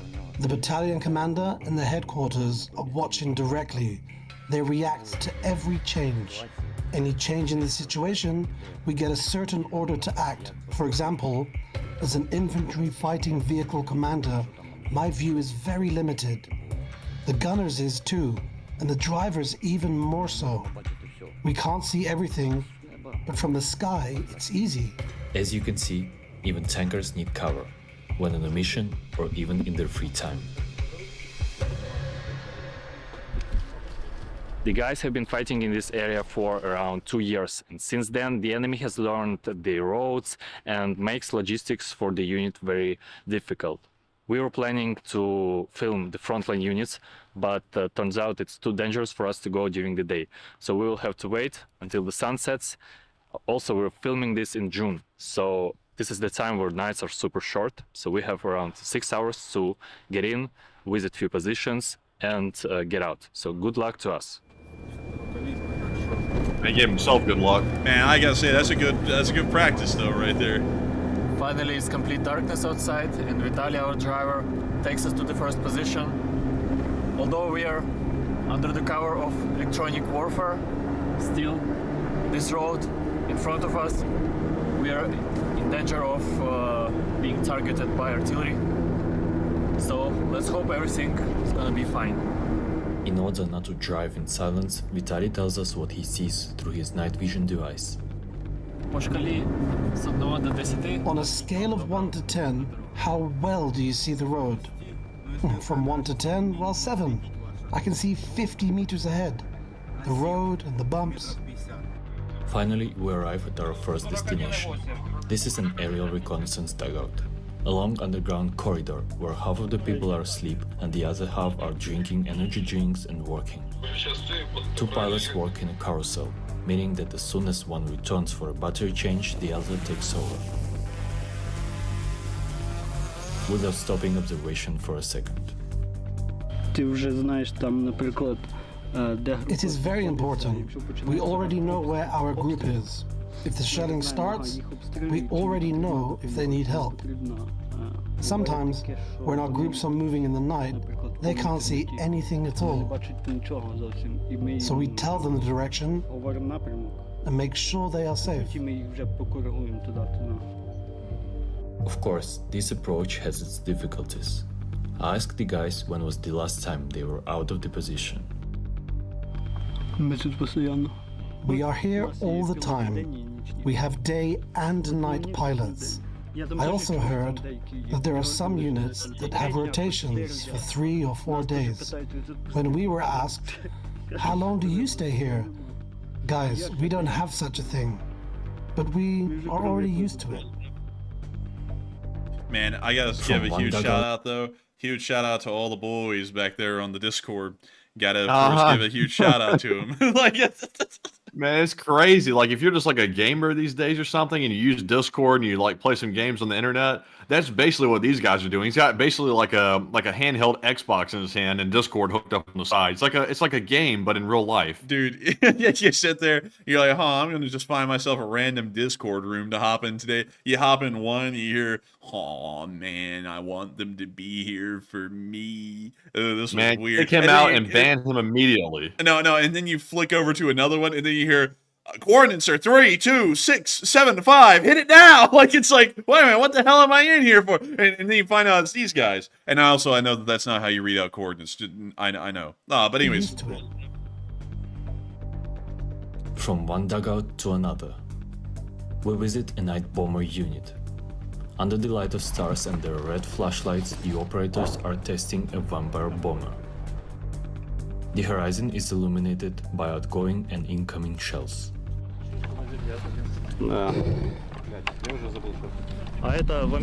Vampires and bats. That's what we're flying so far. I like the narrator. Vampires and bats. It's like, respect. They have just completed remote mining missions, but in general they are a versatile unit. The Vampire is a night drone, but this crew already flew out during the day to stop enemy assaults, scoring 4 killed enemies in just 1 flight. Wow, it's pretty impressive. They're storming, but not as much as in the beginning. Not as hard. Zucchini. But every day they're attacking our infantry, shelling them, coming in like suicides in cars with one-way tickets towards our trenches. I don't know why they do it. Our driver Vitaly is a member of the K2 mortar team, and we were supposed to visit his teammates, but the plans change. Another assault is expected at 6 AM, so we have to give the unit some time to prepare and leave a little early. Dude, wait, hang on. The subtitles here, though. We have to give the Union some time to prepare. We're out here at K223 local, and we're not going to have these damn Russians coming up to our trenches without fair pay or something like that. Yeah. Man, we got the Teamsters out here assaulting the Ukrainian positions. Man, I gotta say, that subtitle mess up was way funnier to me than it really needed to be. Because as soon as I saw it, man, I started thinking of the labor unions. I was like, man, the unions are having to need some time to group up out there.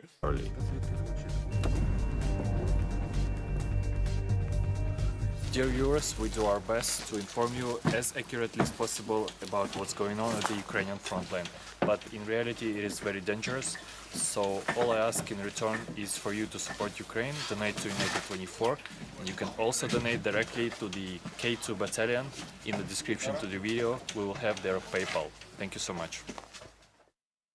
And with that, that's the end of the clip from United 24. And I got to give a huge credit to the K2 battalion and K223 local for being out there and helping to make sure that these front lines are held down in the darkness of the night. And I got to tell you that those guys deserve some fair pay, damn it. They had to get the Teamsters out there. They had to get them put together before the morning hours. But moving on from that and further down the line and into the area around Orlivka, we did get to see the Russians getting hit hard.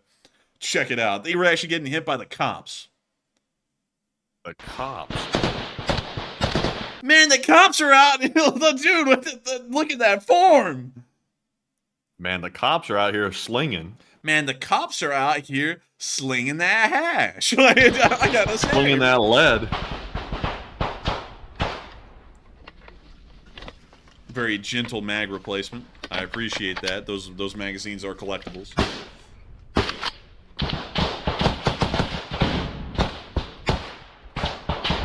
These are the Ukrainian cops. Yeah, these are the Ukrainian police. Yeah, man, these police are serious. Да. Ну. Вот сюда мы втрёх насыпал, он закричал. Походу $300 типа. It's always weird thinking that these guys are actually cops, you know, like, it's like, it doesn't really seem normal, you know? It's kind of different. Why are the cops out here doing this, by the way? Well, the cops actually serve in most Eastern European countries as paramilitary units, so in times of emergency, you can actually mobilize the police forces as light infantry units. Oh, you really can't tell the difference between them or like a normal like infantry person, really. They look like the same. Oh, well, they kind of are, because, well, the Ukrainian police are under the control of the Interior Ministry, but nevertheless, they pretty much end up operating just like any other frontline combat unit. They have, like, the same equipment, the same uniforms, all of that. But at the same time, they are a unit made up entirely of police officers, which is pretty bizarre, like, when you think about it, because I don't think that ever happened in America, but over in Ukraine, they're like, all right, all the cops from Zhytomyr report for duty, you go into the front. It's like, huh, that's wild. Do you think that when they snuff a Russian, do you think they probably give them a ticket for littering? Oh, dude, nah, man, I think they give them a ticket for public indecency or something like that, or upsetting the peace, or probably something like that. But anyways, getting back to the clip.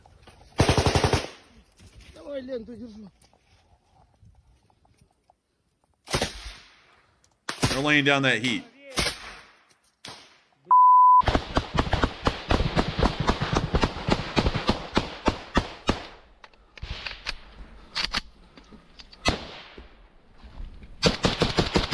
Man, I'd hate to get pulled over by these guys. I'll be scared, man. I'll be like, hey guys, how you doing?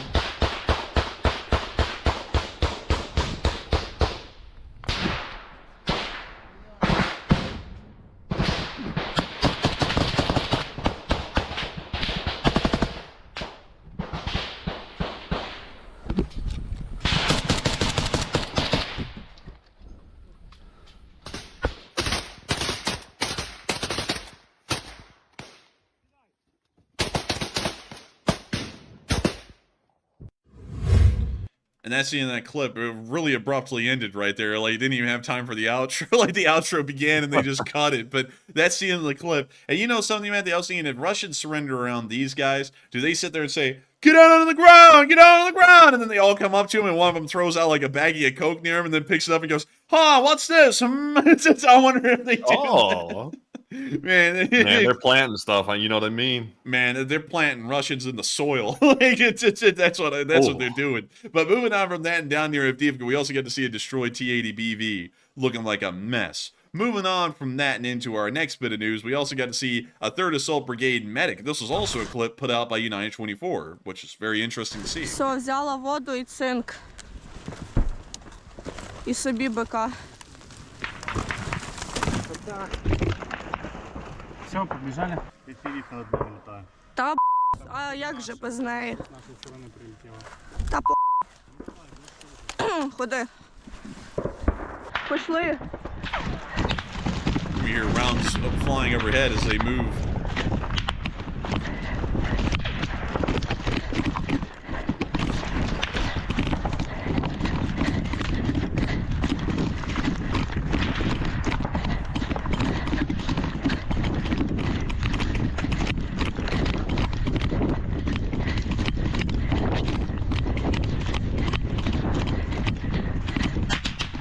Oh, that was pretty close. Це я.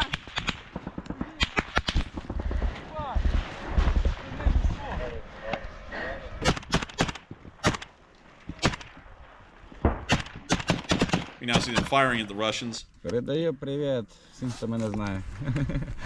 Можливо, вже більше ніколи не побачимося. Чого? Бо життя таке бентежне. Я як Джон Вік. Перетворюсь, що я не помітила.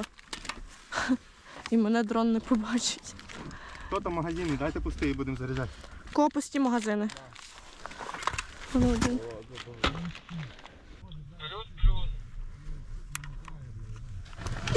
Oh! Всі цілі. Да. Все. Працюємо. Работаємо далі. Man, Matthew, look at that! It's the same little packets that I got, Matthew. You know the ones I'm talking about, like with the you know, same little paper packets. You know, fold them and they got like all the little pieces of paper in them. Man, I could actually bring one of those into your room right now, like from in here. But still, really cool. I like that. Ще один жарко-жарко.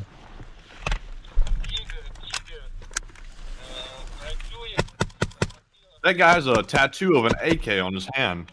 Really? You see that? Поки не почну заряджатись, то я піду до 300. Братуха, не треба сюди дивитися. Дивись туди, пожалуйста. Also, the bearded atheist said, were women drafted too, or are they volunteers? I'm pretty sure they're all volunteers. Yeah, from what I understand, all the women are volunteers. Зліва, зліва. Походи, справа, правильно. Ай. Also, no politics, please, folks. О, хорош.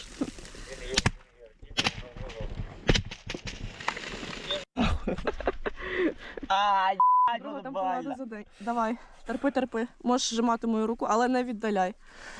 Мені треба запхати туди якнайбільше. Та все, куди? Все. Все, зажми, хай воно. Нормально, так.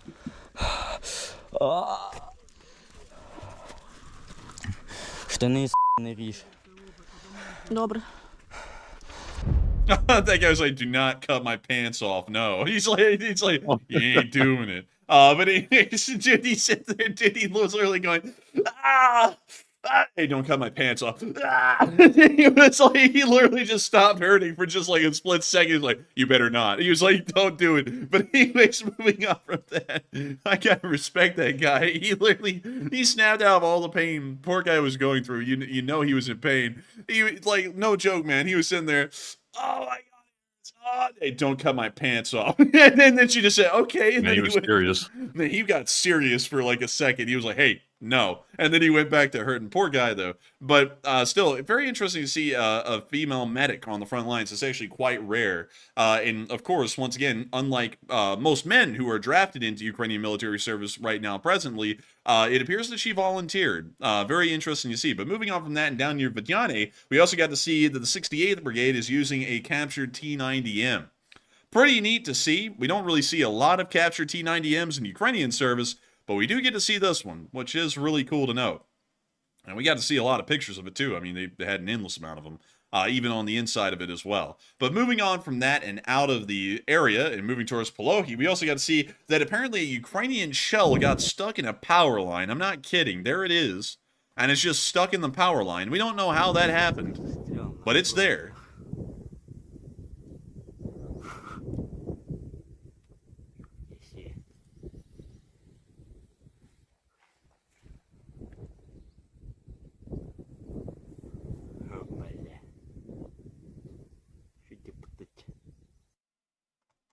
And with that, that's the end of that clip. Really interesting to see. And we're now moving on further down the line and into the area of Kherson, where we got to see down near Chelberta that there was a destroyed Ural 4320 right there. That thing was cooking, and it got cooked.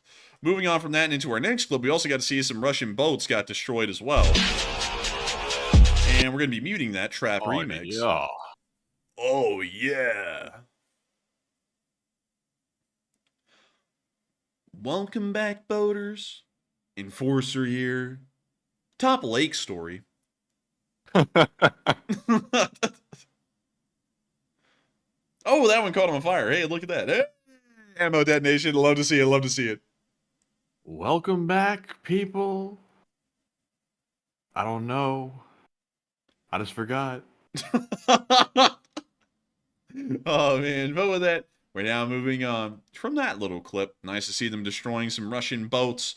And it's now time for us to move on up to Kyiv to cover the speech from President Volodymyr Zelensky here on day 868 of the war. And so, we want a speech. A real speech. This is the shortest speech. Not a real speech. This is like a word. A short sentence is 1 minute and 20 seconds. No time for water. No time for piss. Time for speech. Your speech. Бажаю здоров'я, шановні українці, українки. Сьогодні продовжуємо роботу в Вашингтоні. Буде, зокрема, вже дуже скоро рішення по F-16. Збільшуємо кількість літаків, доступних Україні. Вчора для України ми отримали рішення про ще 5 Петріотів, десятки інших систем ППО. Сьогодні рішення по літаках. Будуть зараз і 2 нові безпекові угоди та угода в підтримка санкцій проти Росії, підтримка нашого вступу в ЄС і НАТО, підтримка нашого захисту, наших воїнів, всіх наших людей. Відбудови, все це ми враховуємо в безпекових угодах саме так, як потрібно. І наші зустрічі буде щонайменше 10 перемовин з лідерами країн.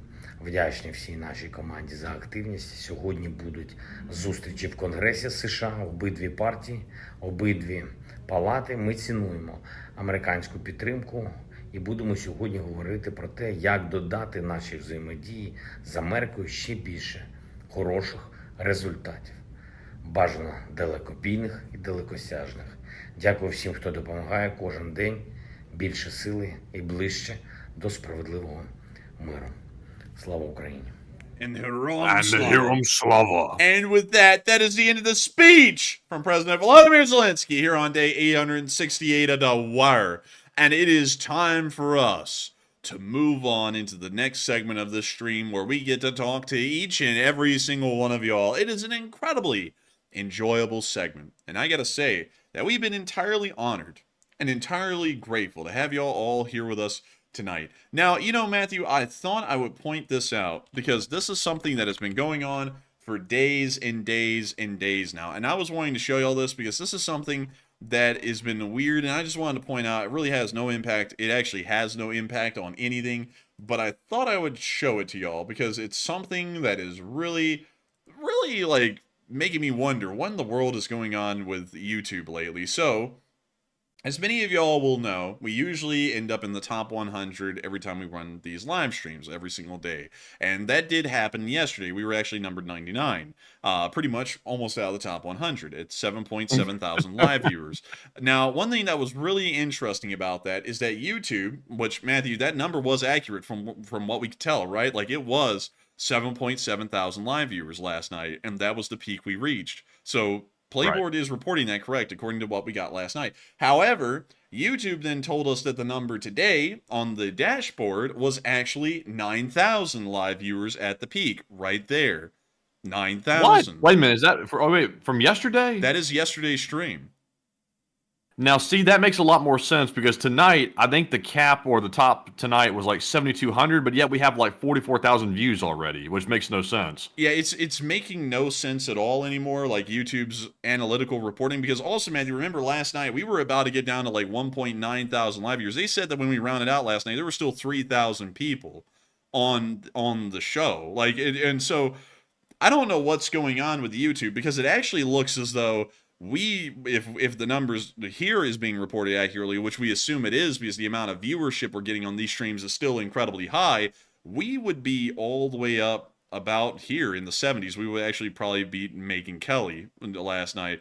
I don't know what's going on with that. I just thought I'd point that out to y'all. It has no impact on anything. It doesn't matter anyways because we're still running the show, and it's not really about raw live stream viewership, but it was something I noticed today right before we went live, and I went, what in the world is up with YouTube's numbers and the reporting and stuff? Because it is off by thousands every single day now. Like tonight, we probably reached about 9,000 live viewers again, because the number that we're seeing tonight is not that far off from yesterday. And then it'll update after the stream, and it'll tell us that there was about 8.9 thousand people on at the peak, which is a little bit weird. But nevertheless, I hope I was able to address that side note thing fairly well, because the reason why I kind of brought that up is because we know that there's a lot more of y'all here than we're even being told about right now. There's probably about 6,000 of y'all still here right now. But nevertheless, I got to thank each and every single one of y'all for watching the show so far tonight. We still have a lot to go, and it's incredibly fun because we get to talk to each and every single one of y'all. But still, it has been incredibly enjoyable so far. So far at the peak, according to YouTube right now, there's been 7.3 thousand people on, and 44,000 people have watched this stream since it started. And we are, of course, entirely honored and entirely grateful to be able to tell each and every one of y'all about the news every single day. And I'm more than happy to be able to talk to y'all after we get done covering the news and get to actually speak to y'all personally, hopefully, as many of y'all as we can. And so, Matthew, take it away. So does that mean that we're still the top Ukraine war news stream? Is that right? Yes, that is correct. That is the right thing. Well, thank you. Anyways, getting out of that. We're moving on to our final. Welcome back, Enforcer Matt. Breathe the hell up. Whoa, Jack, whoa, Jack, put that whoa. voice in the past. I'm telling you what, forget it. Don't let it torment you. Put it in the past. I'm telling you what. Whoa, oh God. But anyways, moving on to the final question segment of the night. We are now jumping into our last poll question, and I see everyone's getting a kick out of all that, so good to see it. But the last poll question here says, NATO says Ukraine strikes have reduced Russian oil refining by 17%. And the question is it enough to damage Russia's economy? 52% said no, Ukraine still has much work ahead, while 20% said possibly but rather unlikely, and another 20% said yes, it's enough to cause downfall. And in my opinion, I would say that Ukraine probably still has a lot of work ahead, because while 17% of Russia's total refining capabilities, that is nothing to be scoffed at. That is some severe damage to the Russian oil industry. But to cause a downfall of the Russian economy, they're going to probably need to honestly double that, if not triple that. So a lot more work to go, so I'm with the 52%. But Enforcer, what say you? I would have to say that Ukraine's oil strikes have probably done a lot to damage Russia's oil infrastructure. Knocking out 17% is actually a lot higher than I actually was heard. Well, I actually heard. Y'all can tell that I'm not really at top peak efficiency tonight because the English is really suffering. But beyond that, it was supposed to be 15%. It's up to 17%. 2% increase. That's pretty big. A deficit that large is actually very severe and is eating into the Russians a lot. So I would actually I'd have to change that. I have to go with the 20% and say that it's enough to cause a downfall, because that kind of a loss in oil production, nearly 1 in every 5 barrels of oil, refined oil products, now not being refined, that's actually incredibly severe and is a huge drain on the Russian economy. And so with that, I hope that does address that incredibly well. And with that, we are on to the next one. All right, so it's now time to jump into our Super Chat segment, the last one of the night. And our first Super Chat we're going to address goes to Benjamin Bravizinski.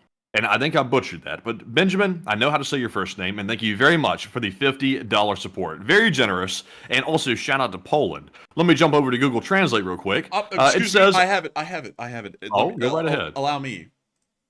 Jeśli w wyniku tej wojny Rosja upadłaby, jaka byłaby najbardziej prawdopodobna opcja dla Unii Europejskiej? Przejąć i podbić rosyjskie ziemie, czy działać dyplomatycznie i mieć nadzieję, że nie pojawi się dyktator? Miłość z Polski.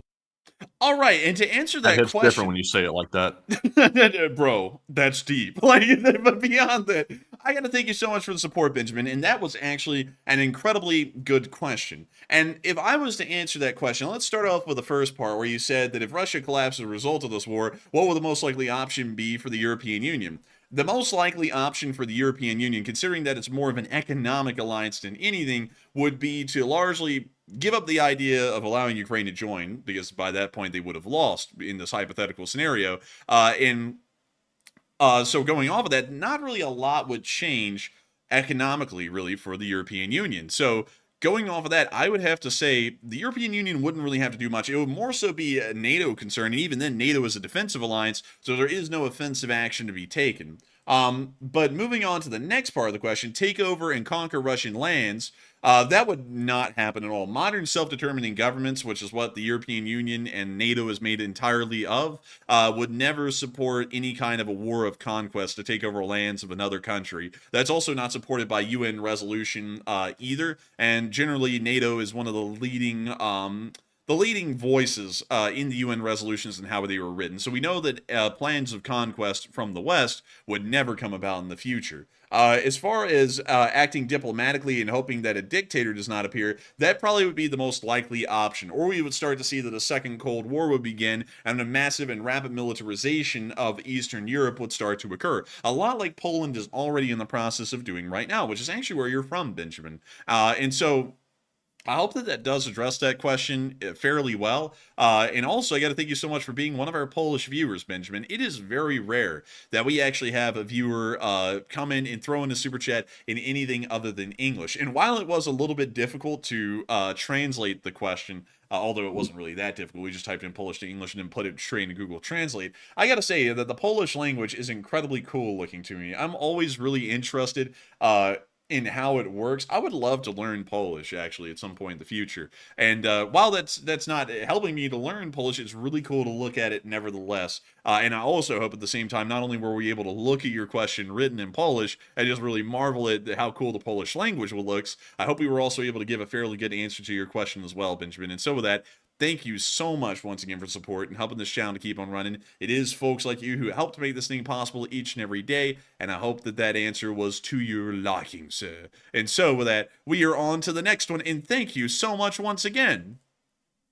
Yes, indeed. Huge shout out to Benjamin. And we also have our next one here, which goes to Remy Andre Rogsnoy Olsen, who puts in a $20 donation. And thank you very much, Remy, for that support. They said, great work again on the streams, and I love watching them, and even if most are afterwards, and keep up the awesome work. And excitedly awaiting my military green bot spray t-shirt, and also Alan has something he wanted to say. I'm just saying. Hey, and thank you so much for the support and helping this channel to keep on running. I gotta say, it's always wonderful to know that folks enjoy the stream, even if it's not live, even if they watch it later, because a lot of viewers actually watch this stream after it's live. About half of everyone does once we actually get the viewership numbers back. Like yesterday, I think we had about 55,000 people watch the stream while it was live, and now it's gotten up to 100,000 views, meaning that almost everyone, well, really half of everyone watched the stream after it wasn't live anymore. And I gotta say, thank you so much for being one of those people, either watching it live or watching it after it's live. We're always grateful and very humbled to know that so many people find us to be a leading voice in the news in this kind of sphere. And also, I gotta say, we will make sure to keep up the amazing work, and support like yours, Remy Andre, helps to make this channel possible and helps us be able to keep up this hard work that we do each and every day to keep everyone informed on what's going on. And also, I cannot wait for you to get the shirt. The shirts are absolutely amazing. Let me quickly take y'all to officialenforcerstore.com. You can find the link for that store in the description down below. If y'all want to go here and take a look at this yourselves, remember, it's in the link in the description below at officialenforcerstore.com, or type it into into your search bar, officialenforcerstore.com, and you will be able to find this merch store. But nevertheless, this shirt looks absolutely amazing. And I'd be entirely honest, I really like the military green look myself. I think it looks really good, really solid in my opinion. And I just like it. You know what I mean? I really do like this. And I got to say, it's certainly a solid option, I must tell you. It really is a solid option. And I got to say, a huge thank you so much once again for getting one of these. It not only supports the channel, it also supports United 24 as well and helps them to continue on their efforts. And I got to say that it is just wonderful to know that folks like you enjoy the channel so much that not only would you get a t-shirt to support the channel, but you would also support the channel with a super chat and help us to keep running both ways. And also, I do believe that Alan had something to say. And wait, oh, hang on. Oh, hello there. Hey, oh, hello moment. there. Oh, hello there, good sir. Could I interest you in some plum? Could I interest you in some playboard stats? Could I interest you instead in some more simpler rock? Or some big, fat, juicy tail? Yes, this right there. It's all for sale. And, well. Oh, the marmot has turned into pimp. I'm a pimp, governor. Give me the pimp hat, governor. Dude, you know what? Oh dear. What's hang on. One second. All right, nice, eh? Hang on. We got this. Also, while you work on that, I see take you to hell. What an interesting name. They said, how come you're not covering Israel and the Middle East as much anymore? There's not much happening there, to be honest with you. There's something brewing up, but we're really not sure what's happening down there. But when something does brew up, we'll cover it once again. But not much going on down there. 1 second. And also, we got some pimpin' marmot. It's been transported into Canva. Look at that. Hold up, man. I got this. Oh, that purple hat with a little bit of that cheetah on it. Oh yeah, look at hello, that. bitches. Yeah, look at him. Put the cane with him, man. Give him the cane. Wait, hang on. Can I find a cane? Hang on, dude. Let me see if I can find one. Hang on, man. Hell yeah. Dude, I can find right one. There. They literally got purpose-made pimp canes. Oh, boom. Oh my god, it's got the money sign on it. What the hell? Hang on, man. Hang on. Give it to him. Oh yeah, put it sideways. No. Oh man. He's pimping. Man, he's pimping. Big pimping. He's pimping himself. Do you know what this reminds me of? This reminds me of that Seinfeld episode where Kramer got the pimp hat. You remember that? Oh yeah. Dude, he's like spinning the cane and everything, dude. Oh my goodness, dude. Honestly, I don't know if y'all like these segments, like when I just go on Canva and I do something stupid on Canva like this, but I get a kick out of this crap. Like I really do. Maybe we can. What? You know what? The marmot's not pimping himself. He's pimping out that annoying fly down there in the corner. He's pimping him out, and the fly is more than happy to get pimped out because he's like, "Oh man, I've got a thing for pain." Oh no! Oh no! Hang on, man. Let me get this thing on down there. 1 second. Hang on. I got to get the fly. Hang on. Dang, dude, I'm trying to research everything. Oh hang on, dude. Jeez. Hang on. I got something. Hang on. Man, if you could enlarge that fly to be a little bit larger, like more of a nuisance, that would probably like fit the situation better. Hang on, dude. I'm trying to find something here. Oh dang, yeah. I don't think I'll be able to get something like that'll work for the stream. I was going to try and add some additions to the fly. Wait a minute! Hang on, I got something. Hang on, everyone, hang on. Dude, this is going to be great. Oh my goodness. Hang on, dude, here we go. Hey, here we go. What we got? Oh, yes. Yes. Look at that. Oh, yes. Goodness gracious. Man. Oh, man, do I look pretty? Man, Do I look pretty on my vacation to Oh Ukraine? my God. Gotta stay styling on them, you know what I mean? Aw, man. This is how I'm gonna pay for the train fare. Oh no! Oh no! Oh, man. Marmot, Get Marmot, away, please cut son. me out, Marmot. Oh my God. Mama said, "No worries, it's not your choice." Dude, the marmot said, perfectly themed, "You'll do what you're told." Yeah. Man, the Marmot was doing it even before he had his purple hat and cane. He was saying, "You'll do what you're told." Oh my goodness. Oh my goodness, dude. Like this is great right here. Joe Session said, everyone knows pimping ain't easy. Man, it ain't easy being cheesy. Oh my goodness, dude. This is probably one of the best segments that we've ever done with the Marmot. We could do all kinds of goofy stuff with it. Hang on. Hold up. I got something better. Hang on. Oh, dude. This is gonna be the best one yet. Oh man! No way! No way, dude! Hang on, You're not going to believe this. You will not believe this. Like, if I can get this to work. Oh man, it's always shocking. Let's see it. Oh my God! A hot dog stand, my very own. I've always wanted one. Oh yeah. Oh my You mean I get to goodness. stand behind it and sell wieners all day? My goodness, what life has delivered for me. This was an offer I couldn't refuse. I couldn't turn this one down. I mean, Mac Daddy gave me this. Oh my goodness. Dear Lord. Dude, I'm getting a kick out of this thing. Oh my goodness. Oh Lord. man, dude, we've man, actually this is like unfair roasting right here, man. No chance for response or nothing. It's just straight up roast with no side of fries, man. A straight roast. Dude, man, I got to give a huge credit, by the way, because I got the hot dog stand idea from a very specific viewer. I'm not going to call out their name just in case there's like a whole harassment campaign that starts off because of this again. But they would send me these Marmot pictures, and they would do like all of these different kinds of things to them. But I could never show them on stream because I didn't want to show the name of the person who was sending them. But we always get a huge kick out of them. Well, I did personally. I don't know if these were sent to Matthew, but I was dying laughing at these things like I am right now.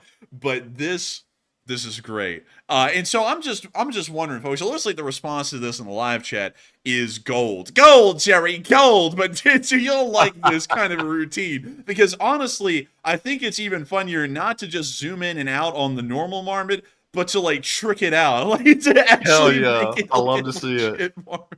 Dude, oh my goodness. Man, let's see here. I'm looking in the chat. Where's the thug-like glasses? Oh, dude, that's what we got. Oh, dude, hang on.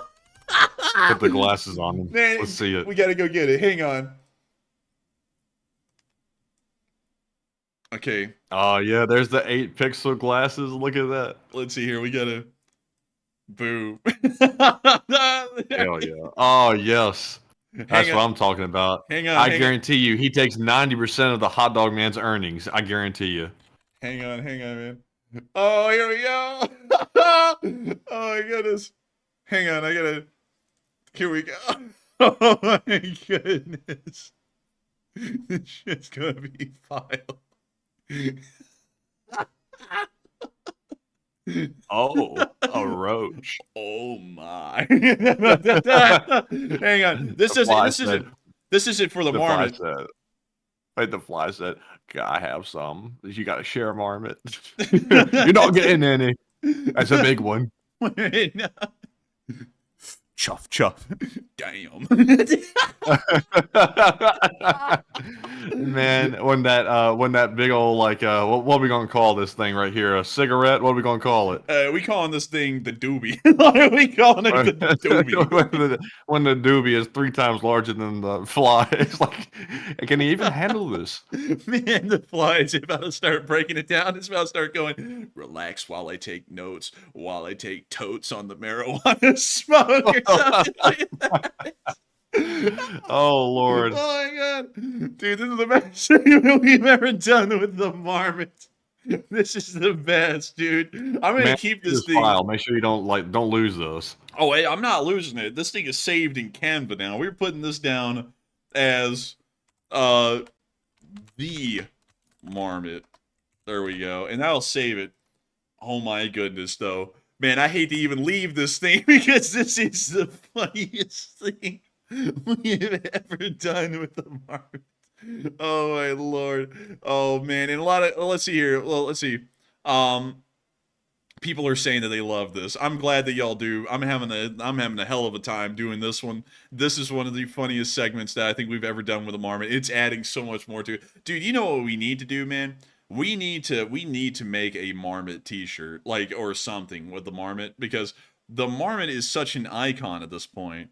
Like, we have to do something with it. I could see, like, cutting the marmot out of the background, like on this picture right here, putting the pimp hat with it, the glasses, and maybe a different cane or something like that, and putting it on a shirt and literally putting LSA under it or something like that.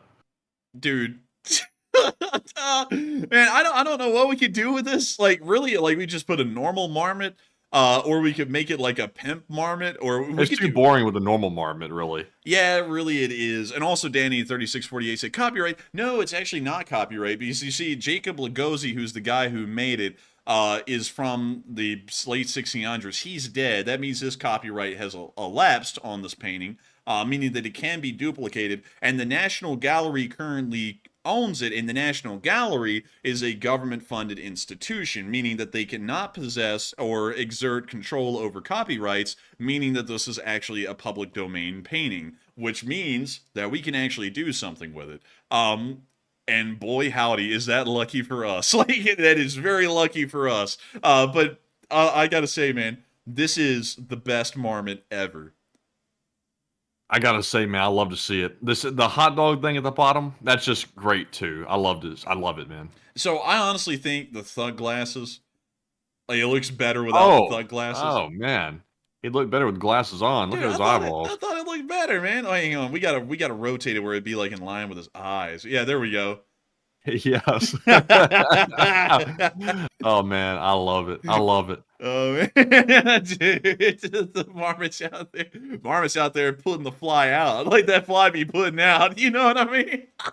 Man, putting out the hot dog, smoking on the triple XL doobie. Like, it's a life out here. But I gotta say, goodness gracious, what a meme. And I gotta say, thank you so much for the support, Remy, Andre, Roganzoy Olsen. I'm so sorry I got mixed up on the name right there. And I also think I saw you say something a second ago in the live chat. Let me see.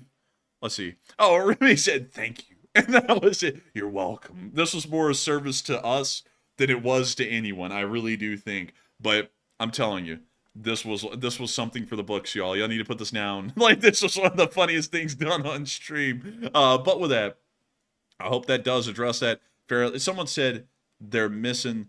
Oh, wait a minute. Hang on. Hang on. Maddie, I think I got something here. Oh, dang. Mr. Drake 333 said, what about a monocle? He could have the monocle, but you'd have to get rid of the 8-bit glasses. The 8-bit glasses are just a classic for, like, the Thug Life thing. I don't know if we could get rid of those. Let's see here, man. Hang on. I was trying to find one more thing to add to this. Oh, yeah. Can we add this? Yes.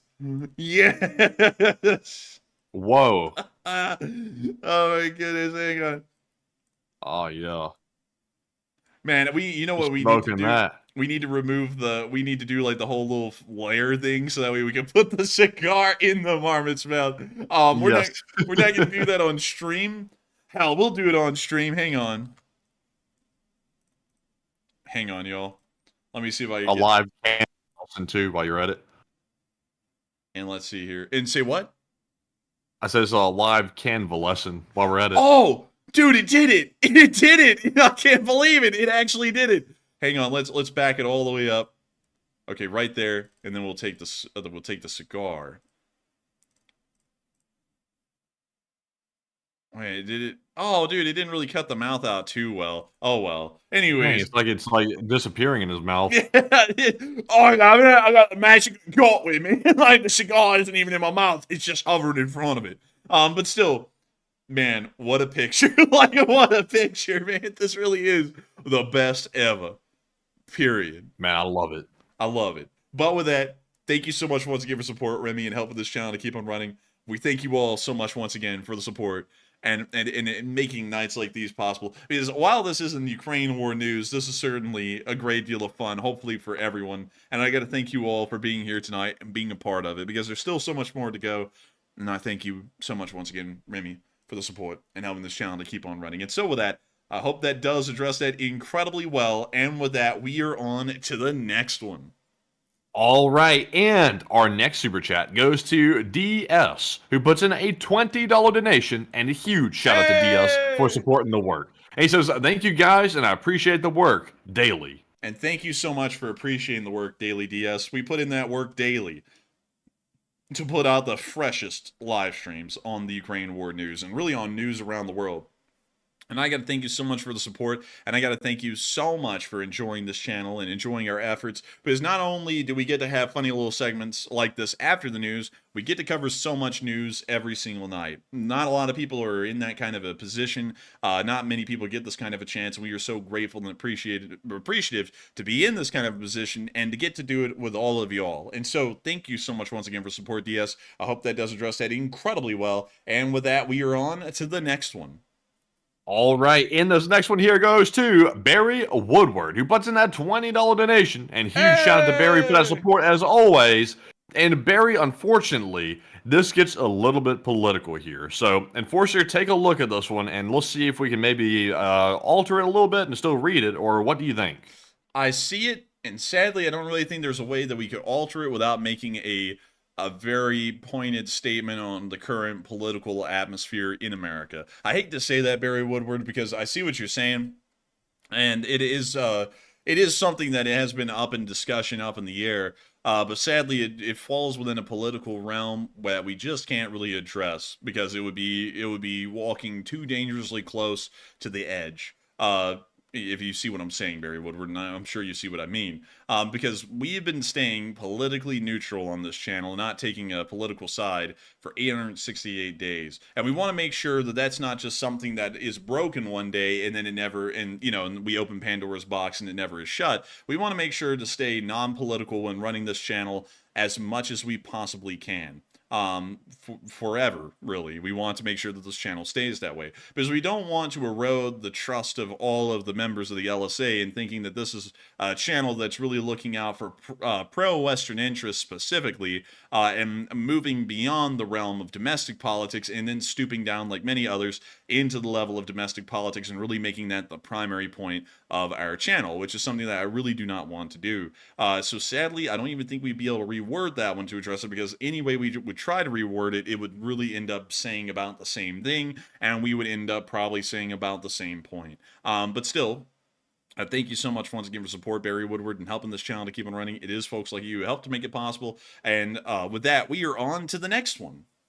All right, and this one goes to Juha Peltonen, who puts in a $20 donation, and this is their first ever super chat on the stream, I believe. And it's their first ever one, and huge shout out to Juha for that support. And they put in a super sticker, actually, no comment, but they put in that sticker, and it's the YouTube Lemon Man creature hugging the small green thing there that's jumping up in his arms. But I'm not sure what those things are, but it looks good. But thank you very much, Juha, for that support. And Enforcer, what say you? Man, it looks good. I think it's I was like lost for words after I really studied it. I was like, what is that? You're like, I'm looking and it looks good. But beyond that, I gotta say, thank you so much for the support. Peltonen. I don't know how to pronounce the first part. I'm not even going to try, but I do thank you so much for the support, Peltonen, and helping this channel to keep on running. And I got to say, thank you for supporting this channel for the first time ever. I don't know if you did that just because we did the marmot thing and we were rolling over dying with laughter the entire time, but we are so happy to have you here, and we thank you so much for enjoying this channel and appreciating it to the point that you would want to support it and help it to keep it running. It is folks like y'all who helped make this channel possible, and I got to thank you greatly once again for your first support tonight, because if it wasn't for folks like you who decided to support this channel, we wouldn't be able to keep this thing running. And so with that, thank you so much once again. I hope that does address that well. And with that, we are on to the next one.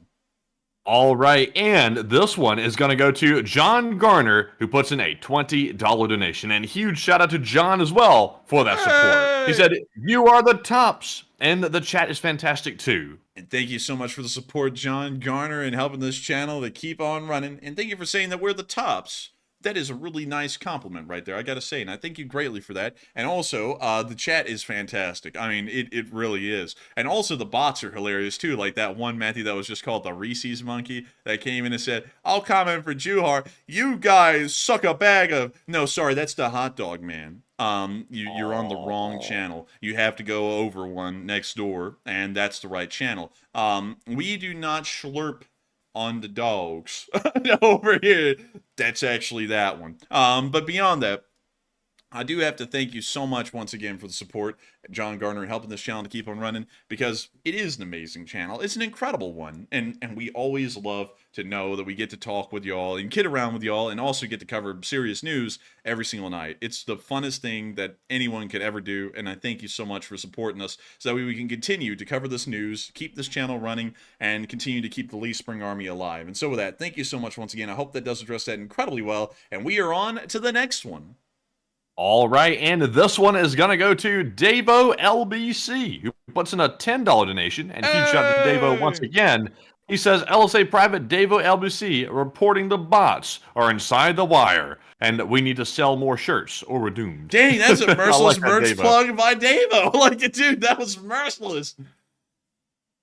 Moistureless. Man, I'm telling you, man, and that silence was deafening. But beyond that, if y'all want a Bob Be Gone shirt, go to officialenforcerstore.com, link in the description below, and get on that website and get yourselves a shirt. Get your shirt, hot dog shirt, Bob Be Gone shirts over here. Get them while they're hot. And they are only hot until the end of this week on Saturday, at the end of that stream. So make sure to get some while you can, or you're never going to get one at all. This Bob Be Gone shirt do be bussin'. It comes in multiple different colors. 10% of the profits go to United 24. What can I say? It's a short.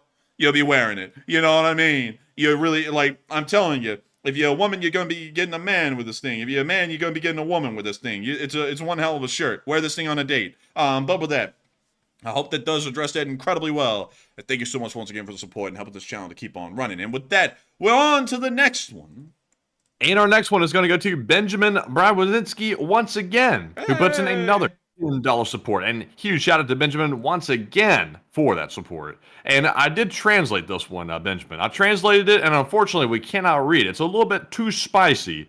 And I'll be honest with you, Benjamin, I understand, like, why you would be motivated to say something like that. But at the same time, I will say this, that we should always keep in mind that it's the Russian government and the Russian military that's perpetrating the things that are happening inside of Ukraine. There are citizens that indeed support the nasty behavior the Russian government's engaging in, but as a whole, though, I would say most of the Russian civilians probably don't want this to happen because all it's doing is hurting them. And to me, I don't blame the civilians. I blame the government and also only the people that support the government's actions. But that's just me. But Enforcer, what say you? I got to thank you so much for the support once again, Benjamin. I'd have to agree with Matthew on that. Sadly, I didn't get to translate that one, but I'd have to agree with him on that one, Benjamin. But still, thank you so much once again for support and helping this channel to keep on running. It is folks like you who help to make this thing possible, and we thank you massively once again. And so with that, we're on to the next one. And this one goes to W Cat, who puts in a $10 donation. And a huge shout out to you, W Cat. That's a W. And it said, Russia is infiltrating Western societies with a plan to cause divisions at every level of society, and they want to start civil wars and unite behind Ukraine to show them that we know who the enemy really is. I would agree with that. That's largely my thinking. That's really what the Chinese and the Russians do. And what's crazy is that people feed right into it, especially here in America where we are. Because once you rise above the rhetoric, and when I say that, that sounds really arrogant, but when you really do rise above the rhetoric that you hear from really all ends, and you really start to look at it holistically, you really start to realize that there is a very equally destructive element on both ends at this point, and it's clearly coming from outside of the United States from somewhere. And that's something that I always am looking at. I'm always going, that's a little interesting, and people are just eating it up. They don't even see what these foreign countries are doing to influence the American public's mindset. All they see is the people they hate inside of the country, instead of looking overseas and seeing our real enemies, which are the Russians and the Chinese. So I would completely agree with you on that. And I got to thank you so much once again for supporting and helping this channel to keep on running, because it is folks like you who helped make this thing possible. And so with that, we are on to the next one. Thank you so much once again. All right, and this one is going to go to Rad Doctor, who puts in a 10 and says, I just flew to and from Botswana on Emirates Airline, and on the way we flew over Iran and Yemen, and coming home we flew over Russia just east of Moscow, and made me nervous. Dang, Rad Doctor, I would have been nervous too. You flew over like every hot spot in the globe in that area. It's like, let's go home from Botswana. All right. Instead of just flying on away, I don't know, maybe, maybe this way over the Atlantic or something, which probably would be an equally short route, perhaps, maybe a little bit longer. Instead, let's fly these folks right over Yemen, right over Iran, and right over Russia. I'm guessing if you were flying in that kind of route, let me think here. So Botswana's there. You must live somewhere up here, either in the Baltic states or in Scandinavia, I would guess, considering the flight path that you took, I would assume. But beyond that, that is really crazy to hear. I would have been scared that entire flight too. Like, who knows what would have happened. But lucky to hear that you made it through, Rad Doctor, A-OK, and that you're safe and sound. But still, thank you so much once again for support. I hope that does address that fairly well. And with that, we are on to the next one. And we've got a $10 super chat from Leora Avagile, who says, hey, Enforcers, how about the F-35 IADIR? I think that aircraft would school with air superiority. Check out the specs and what the aircraft could do, LOL. Let's see here. That is the Israeli F-35. Hey, I like that. Let's see here. Let me go to the F-35. All right, so let's see here. Here's the F-35 IDAW. That looks expensive. Man, that's looking really expensive right there. I'm telling you. Where we get that the F-35 IDEER, or wait, where is it? Where is that damn IDEER? Let's see here. Here we go. There we go. All right. Let's see. F-35I IDEER. That word in Hebrew means awesome or mighty one. Honestly, I like awesome because that would be like, dude, we're calling in the F-35 awesome. Like it's like ends the sentence for you. But let's see, it's an F-35A with unique Israeli modifications. The U.S. initially refused to allow such changes before permitting Israel to integrate its own electronic warfare systems, including sensors and countermeasures. The main computer has a plug-and-play function for add-on systems like Doom or your gaming PC. Proposals include an external jamming pod and new Israeli air-to-air missiles and guided bombs in the internal weapon bays. A senior IAF official said that the F-35 stealth may be partly overcome within 10 years, despite a 30 to 40 year service life, thus Israel's insistence on using their own electronic warfare systems. The IAI, the Israel Aerospace Industries, has considered a two-seat F-35 concept. An IAI executive noted, there is a known demand for two seats not only from Israel but from other air forces. IAI plans to produce conformal fuel tanks, meaning that they'll fit to the side of the fuselage more so than those big old drop tanks that most people are used to. They've ordered 75 of these, and 36 have already been delivered as of November of 2022. So this thing apparently is a vastly improved upon F-35A, like the one seen in the picture here. That is pretty cool. And I would have to say, Ukraine could probably use those incredibly well, but would Israel want to give their cutting-edge technology to Ukraine? Most likely not, because it was really hard for them to even want to talk about giving Patriots to Ukraine from what we know. But still, they were going to trash those of all things, and they were like hesitant to give them over.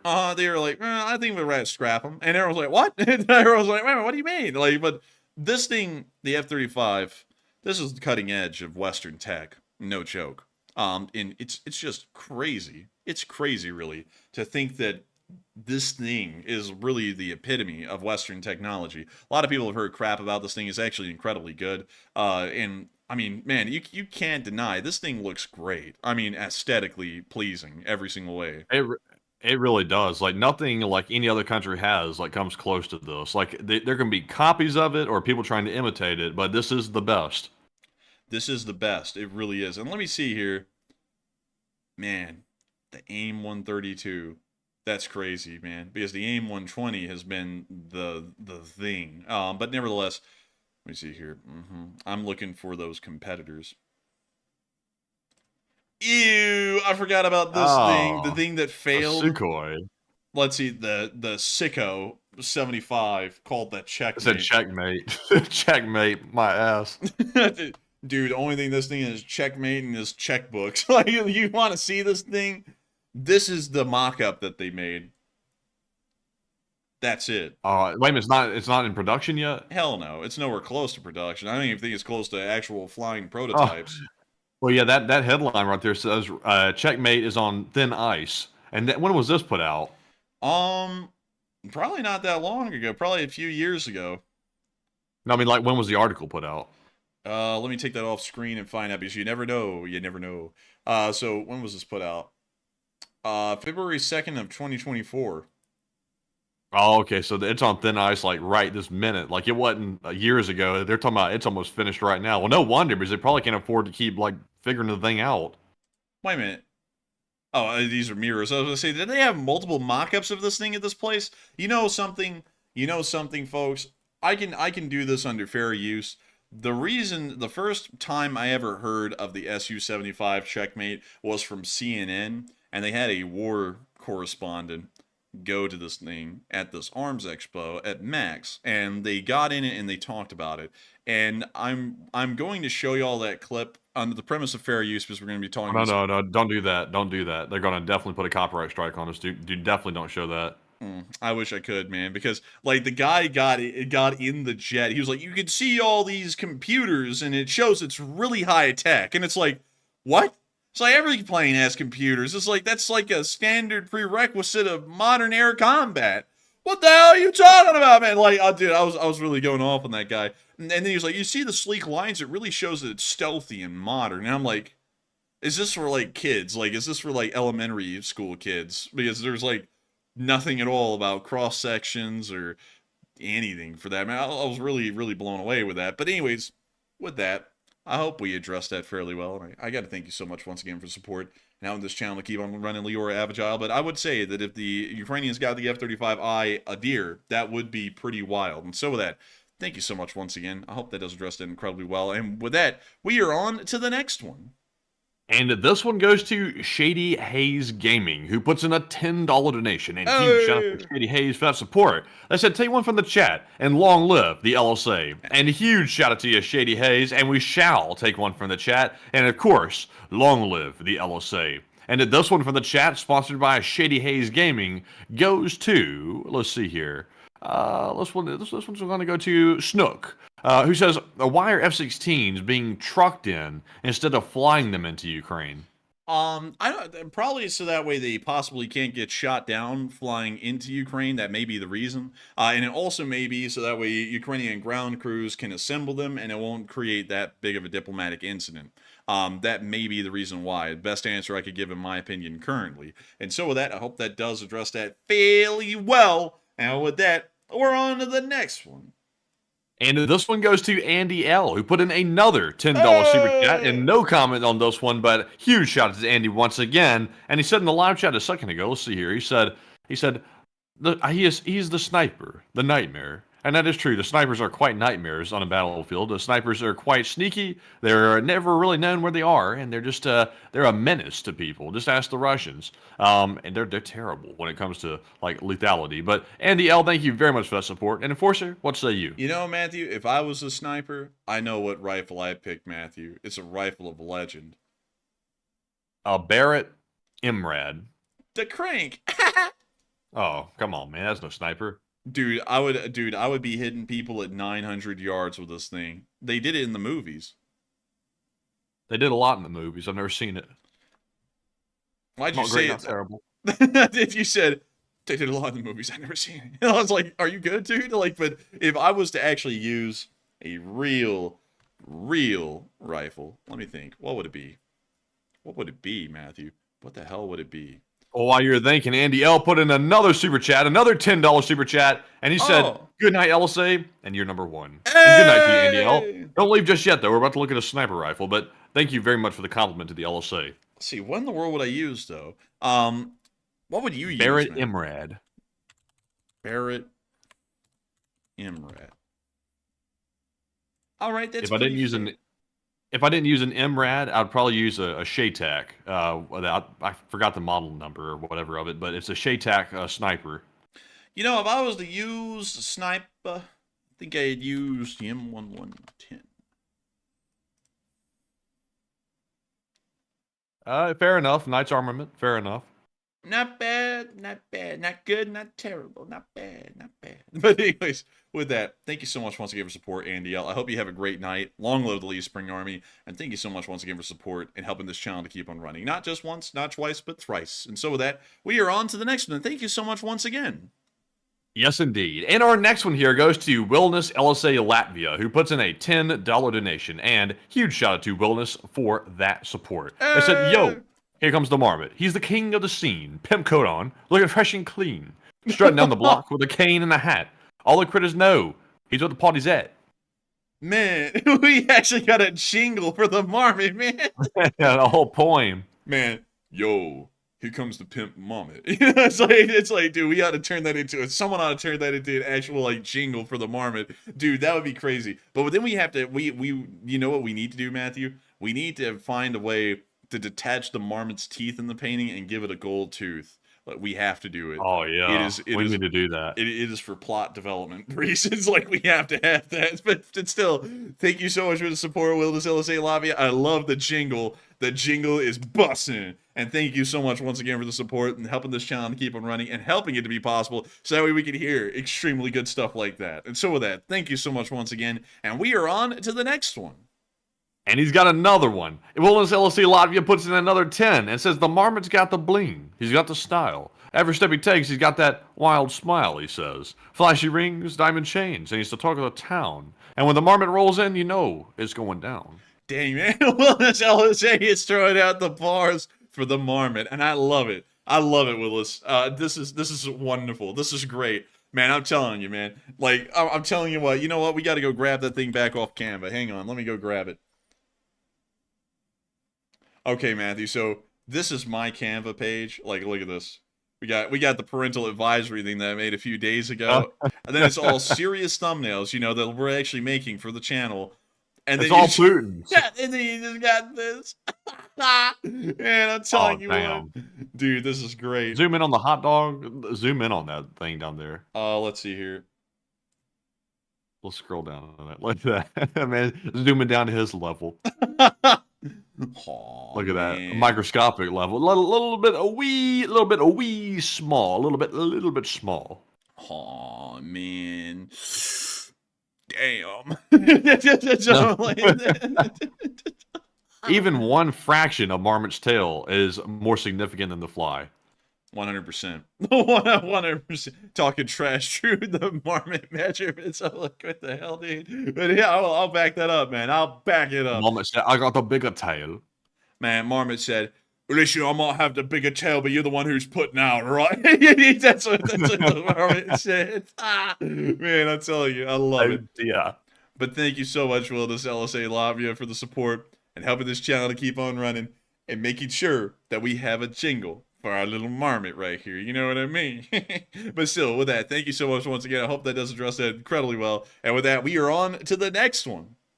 And this one goes to Hugh Wrinkle, who puts in a $5 donation and says, "Are you surprised by the stronger language being used by the NATO alliance about Ukraine joining being inevitable?" Not really, because it is going to be inevitable, whether it's during the war, after the war, or way after the war. They will eventually join. That is a very clear motive of NATO. So I'm not really that shocked by it, because while they're saying that it's inevitable, they're also not really putting a sense of urgency on it either at the same time, which is showing that it's inevitable as in it'll eventually happen before the end of time, but we don't know when.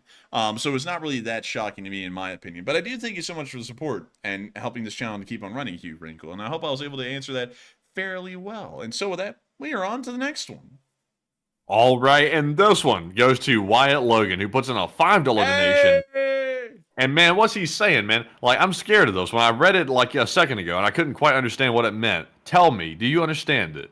Well, we can't finish the joke because Enforcer Matt won't be able to read it. It says it in the super chat, so I was like, you know what, we're not. But still, long live the Lee Spring Army, and we will take one from the live chat in honor of Wyatt Logan. And so what do we got, Matt? You in the live chat in honor of Wyatt Logan. So this live chat goes to Snow White, who says, have you guys heard any news about Russia doing shady stuff around NATO bases and add strange fires in allied countries? And you know, Snow White, interestingly enough, the NATO bases raised their alert status, their personnel alert status, because of the threat of Russian sabotage. That is the reason why they did it. Not because they were going to necessarily get attacked by missiles or anything like that, but because they're worried about people sneaking on the base and trying to blow up stuff. So I personally haven't heard of any particular incident. However, I would say that would probably be classified or kept secret or on the low, and they probably wouldn't be putting that in the media unless someone happened to see it that was not in the military. But Enforcer, what say you? I would have to say that we haven't heard a lot about that at all. We heard that they were on high alert in fear of Russian insurgent attacks inside of Europe, but we really didn't get a lot of additional information to work off of outside of that. So unfortunately, I would have to declare ignorance beyond that simple statement on its own. But still, thank you once again, Wyatt Logan, for sponsoring that live chat and helping this channel to keep rolling. And with that, we are on to the next one. And this one is going to go to James Dunn, LSA Brigadier General, who puts in a $5 donation and says, watch the F-16 down 5 Su-57 and then goes down, and then they will hype it up like they won the war. That's exactly what would happen, James Dunn, because the Abrams slaughtered when it was out near Avdiivka. Like, it was doing incredibly well. It was very accurate. Ergonomics was great. People were loving it. Thing gets hit, and then the Russians go, oh! Western tech is nothing. It's like, it's an M1A1, which is fairly old, and didn't y'all like lose like 30 T-90Ms in that battle? It's like, you know, like that's how the Russians work. You know, like, you see, the Western tech is not invincible. And you know something that's always weird? Like, this is always something I find really weird, is that the narrators on pro-Russian propaganda channels they never have like Russian accents. Like, it's always some other kind of an accent. Have you noticed that, Matthew? Kinda, I think so. Because like they'll sit there and they'll be saying clearly what's Russian government rhetoric, but they don't want it to sound like it's actually a Russian saying it, so they hire someone else. And so then they come in, they're like, actually, Russian tech is not invincible. And it's like, who the hell are you? It's like, where are you from? Like, it's like, who is this narrator guy? But beyond that, I would completely agree with you, James Dunn. That is exactly how it will go. And so with that, thank you so much once again for support. I hope that does address that well. And with that, we're on to the next two, which are actually from someone who's risen. And so, Matthew, what do we got? So our next two go to Russ Rizzo, who puts in a $5 donation each time. The first one, he said, could it be the quote-unquote speak softly and carry a big stick policy? Maybe in private they told Poland to go for it. You know, that would be somewhat interesting, you know, really, because speaking softly and carrying a big stick, you know, when you speak softly, that means to basically threaten the person in a sort of polite way, like tell Russia that we back up our allies 100%, and whatever they do, we're behind it, and leave it at that. That would be speaking softly, in my opinion. And then if Russia decides to do something to Poland in retaliation, then you whack them with the big stick. That's my view of it, at least. What they did right now, that was not speaking softly and carrying a big stick. That was just being cowardly. But Enforcer, what say you? I would agree with Matthew's statement on that, Russ Rizzo. I would say that it is largely a statement of cowardice that we made. And also, it would be very contradictory to say one thing publicly like that and then tell them to do the opposite, because then everyone's really going to be confused if the Polish shoot down a missile later and say, America said it. And then also that's going to make sure that Poland doesn't do it, because America publicly said don't do it. So if they do it in the future, then even if America in the background told them, yeah, go ahead and shoot them, then later on in the future they could condemn the Poles and say, no, we didn't tell them to do that, because publicly that's what everyone heard, is that they were told not to do that. And then the Polish end up with a national embarrassment on their hands, which usually isn't a good thing. And so with that, I would generally have to say, I think it's more so a statement of cowardice than anything, in my honest opinion. And so with that, thank you so much once again for support. I hope that does address that well. And with that, we are on to the next one. And the second one from Russ says, Enforcer, can you play the Ukrainian anthem on the bagpipe and make a recording to play when you need to take a break? That's an interesting idea. I could do something like that, but sadly, with where we live these days, there's a lot of people around, so I don't really get to play the bagpipes like I used to. So to be entirely honest with you, it might not be possible. Also, I'm so out of practice with the bagpipes. It actually would take a little bit to get back up to speed with them. Not saying that I have to relearn them. It just would take a little bit of time, and I don't know if I would have that kind of free time in each day to be able to relearn it, to be able to do something like that, and then record it. But still, thank you so much for the support, Russ Rizzo. That would be a cool idea, though. And with that, we are on to the next one. All right, and the next one goes to Remy Andre Ruxnoy Olsen, once again, who puts in a 5. And thank you very much for the support. They said, I'd like to buy a leaf spring-themed neck chain, bling, for Pimpin' Marmot. Oh, dude, I had an idea. What if we made gold chains, okay? It's like a limited edition merch thing. And then on the bottom of it, all right, we put a little gold marmot on it. Like, not real gold, it'd be like fake gold. But, like put a little marmot thing, a gold marmot on it. That would be above my pay grade, I'm afraid. That would be way above it. Dang it. That would be a cool idea, though. But still, thank you so much for the support, Remy Andre Ruxnoy Olsen. And that is a great idea. Seems like that might be a little bit too difficult to pull off, but I like it. I like your style. but with that, thank you so much once again for the support. I hope it does address that incredibly well. And with that, we're on to the next one.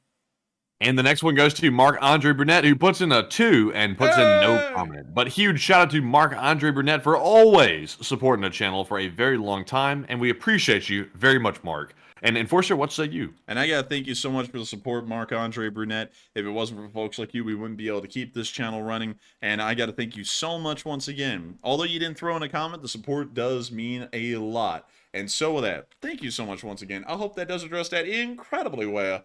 And with that, we are on to the next one. And this one goes to LSA Sergeant Figment, who puts in a 2. He said, LSA, hit the like button. And that's in order. Hey, and I gotta say, hit that like button, LSA Sergeant Figment. That is an order for everyone. We've gotten up to 2,800 likes tonight. Can we get up to 3,000? I'd like to see 3,000. I think y'all can hit it. But with that, thank you so much once again for the support and helping this channel to keep on running. And with that, we are on to the last super chat of this segment before we move on into the live chat. So what do we got, Matthew? And this one goes to Russ Rizzo, who puts in a 2 and says, a flag of Kupiansk, Kharkiv Oblast, has a marmot on it. Kupiansk flag. Kupiansk flag. Man, they be right. They are right. I cannot believe this. Let's see this. Oh, hello there. Man, is that a marmot? That looks more like Zoom a in on meerkat to me. Sadly, I can't zoom in. This is the best I got. Well, actually, maybe I can try. Maybe. Nope, that's the best I got. Man, it looks like a squirrel or a beaver, an otter, maybe a nutria or something. It looks like everything but a marmot to me. Dude, that thing is sitting upright though. Like instead of going, oh, hello there, it would go, hi. How are you? Like that's what it looks like to me. Like it doesn't have that same kind of chaotic energy that Alan has. But that is a marmot on that flag. I'm assuming. Could it be a mink? I don't know. It could be. It looks like an otter, but on land. It kind of does. Phil DB said more like an otter, weasel or mink. That's real. Mink or ferret. Marmots are fatter. It's a marmot. Good luck. I don't people know what we're capable of. What? I had a stroke reading that. Marmot. Marmots are just big groundhogs. It's a marmot. Clearly an otter. What generation would belong to Lincoln Logs? Whee! Dude, I'm just reading straight out the live chat at this point. It's like... I think this could be, that, what is that? That beaver out of Texas that runs the gas stations. This could be his cousin. This could be Bucky's cousin. Dude, have you seen the Bucky's flags that have been coming out lately? Oh, God. I don't know if you've seen them. I gotta find them. Hang on. Oh man, I gotta find these things. Hang on. Oh my goodness. Oh no. Oh no. Oh no. I think you know the ones I'm talking about. Someone has made this thing into a flag. I'm not even kidding. They actually took a Bucky. They took it to Bucky's. Listen. All right, really quick disclaimer. All right, I don't agree with this flag or anything, but it is wild that someone made one of these things, brought it into Bucky's, and actually had a Bucky's mascot take a picture with it. That's it. Oh man, get that off the screen, man. What the hell is Dude, that? I'm not Man, kidding. What the hell is that? Dude, I've seen that flag way more times than I'm comfortable with, and I'm like, what is going on? I'm like, what is this? But it is bizarre. It is quite bizarre, I think, and I think many of y'all would agree with that. But with that, I hope that does address that fairly well, and I thank you so much once again for support. Speaking of the Bucky's Beaver, Matthew, you brought that up, not me. But with that, it is time for us to move on into the live chat segment, because we have live chats to answer. And we're going to be answering live chats for about the next 5 to 10 minutes or so. And so, Matthew, what do we got? All right, so moving into our live chat segment, up first we have the Morse code decoders of the stream, and tonight we had Cliff Simonson, Mark Hodges, Earl Bernew, Paul Schultz, Kevin J, Rumpelstiltskin, and David Millsaps. They said, tonight's Morse code reads, the West is finally putting on the pressure, and F-16s will arrive very soon. LLT, LSA, Slava Ukraine, Slava LSA. That is the sound of money, and y'all got that dead on the nail. That was correct. I got to congratulate y'all for getting that correct on the 868th day of the war, because y'all just continue to do that time and time again, and we are just wildly impressed with that. And so, thank you so much once again for getting that Morse code message right to the lot of y'all. And with that, we are on to the next one. And we have one more super chat, this time from the channel legend Duncan VR out of Australia. He puts in a $5 donation, and Duncan says, ba, since the fly is being pimped, put the pink dress on it. Moo moo, quack, ba, woof. Aw, man, you didn't even have to ask. Beyond that, thank you so much for the support, Duncan VR. Oh, man, I start laughing, and then I hear no laugh from Matthew, then I feel silly. Churlish, even. But I still Don't think... feel silly. Just feel free to laugh if you want. Okay, anyways, but moving on from that, thank you so much for the support, Duncan VR, and helping this channel to keep on running. And I gotta say, that is an interesting thought, but thank you for throwing in the traditional animal noises. It wouldn't be a normal night without them. And so with that, thank you so much once again. And now, it is time for us to move on into those live chats. So what do we got, Matthew?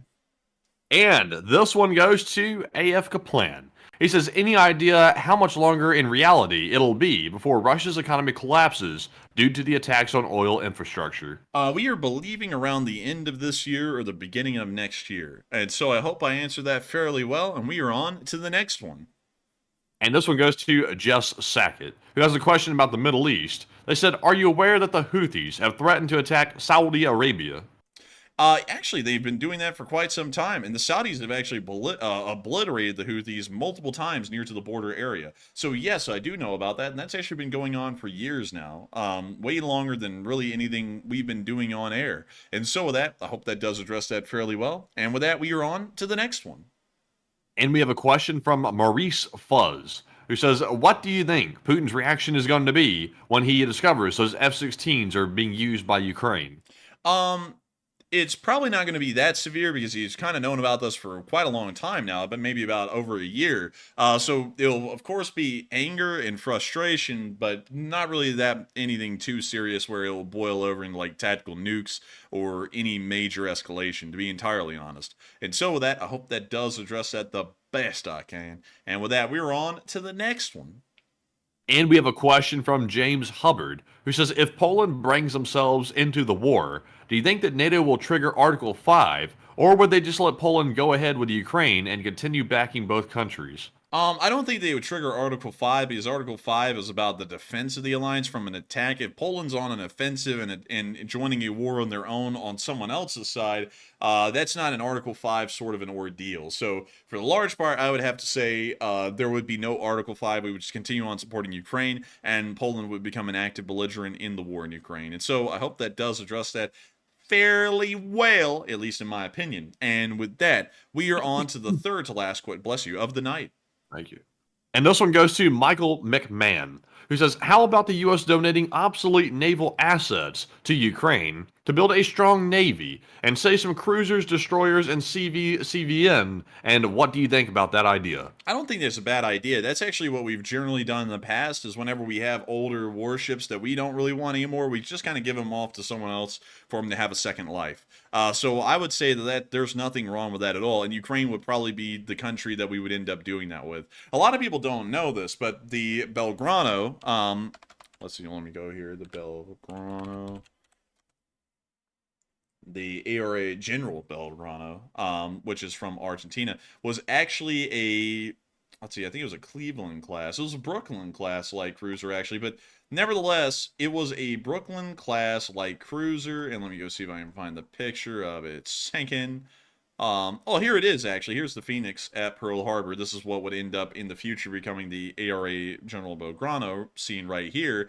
But this was actually a ship that had been completely obsolete in American service, and then we just gave it to the Argentinians. And then they ended up getting it sank in the Falklands War by the HMS Conqueror, which was some kind of a nuclear-powered submarine. I forgot the exact class, but it was sunk, and it was terrible. Very, very sad.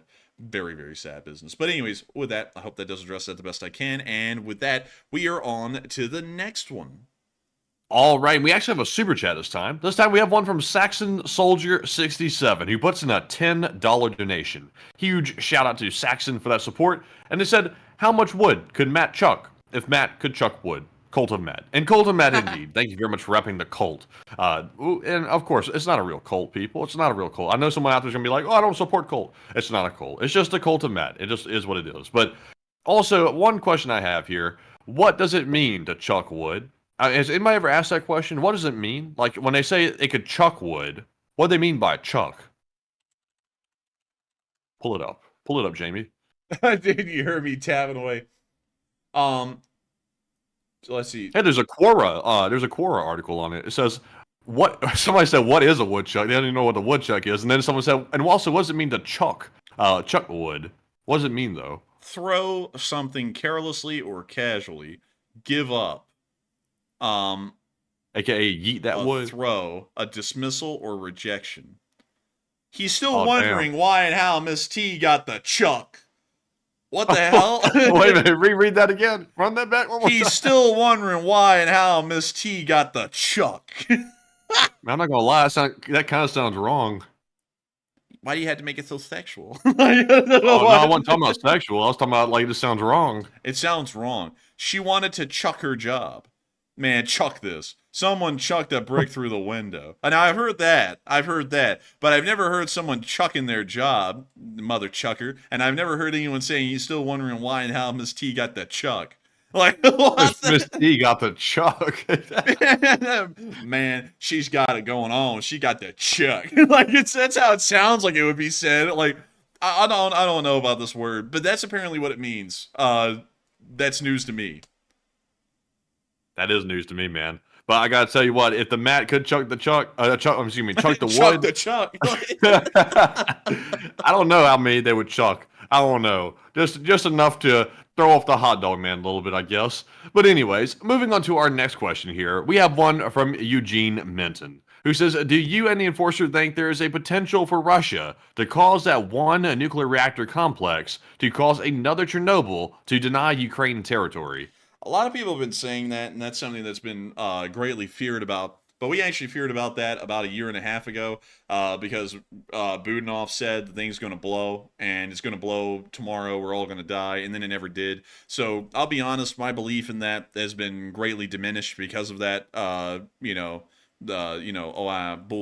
Cry wolf thing. It's been really diminished. So I would say the chances of that are somewhat low. I don't think that will happen. I think it's highly unlikely. But with that, I hope that does address that fairly well. And we are on to the final question of the night. And so, who was the lucky last person to throw in the lucky last question of the night? All right. And this one is going to go to Avari Mendebratis, who says, any E-2s, tankers, or other specialized aircraft accompanying the F-16s? No. Now, from what we hear, it's just the F-16s alone, and we're not believing that they'll ever have to operate in some kind of a long-range configuration where they would need some sort of refueling aircraft or anything else, any kind of support aircraft along those lines. So they're still going to be a little bit limited compared to what they really can do in the U.S. Air Force with everything that we have available to them, but they still will be a lot more competent and capable than any other aircraft that's currently in Ukrainian or Russian service at the moment. And so with that, I hope that does address that well, and we've reached the end of tonight's stream. I got to thank you all so much once again for enjoying this channel, watching it, and supporting it, and helping it to keep on running. Thank you, everyone, for hitting the like button as well, and we will see you all tomorrow at 10 p.m. Eastern Time to cover the next 24 hours of the news of the war in Ukraine. And so with that, good night, good luck, take care, stay safe, Slava Ukraini, and long live the Leaf Spring Army. The Leaf Spring Army will never die. And with that, good night, folks. And like the Enforcer said, huge shout out for another great stream tonight. And it's all thanks to the LSA. And with that, we'll see you all tomorrow at our usual time at night for the Nightly War News stream. And also midday tomorrow, the Enforcer is in charge of tomorrow's short war video. So if there is one, you'll hear him on it. But with that, thank you all once again. Slava Ukraine, Herom Slava, and we'll see you all later. Get some rest and good night.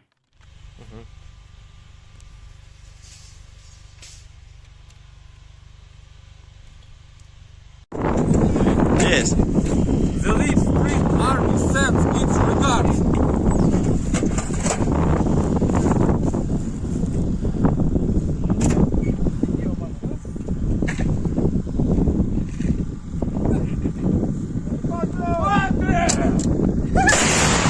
Ooh.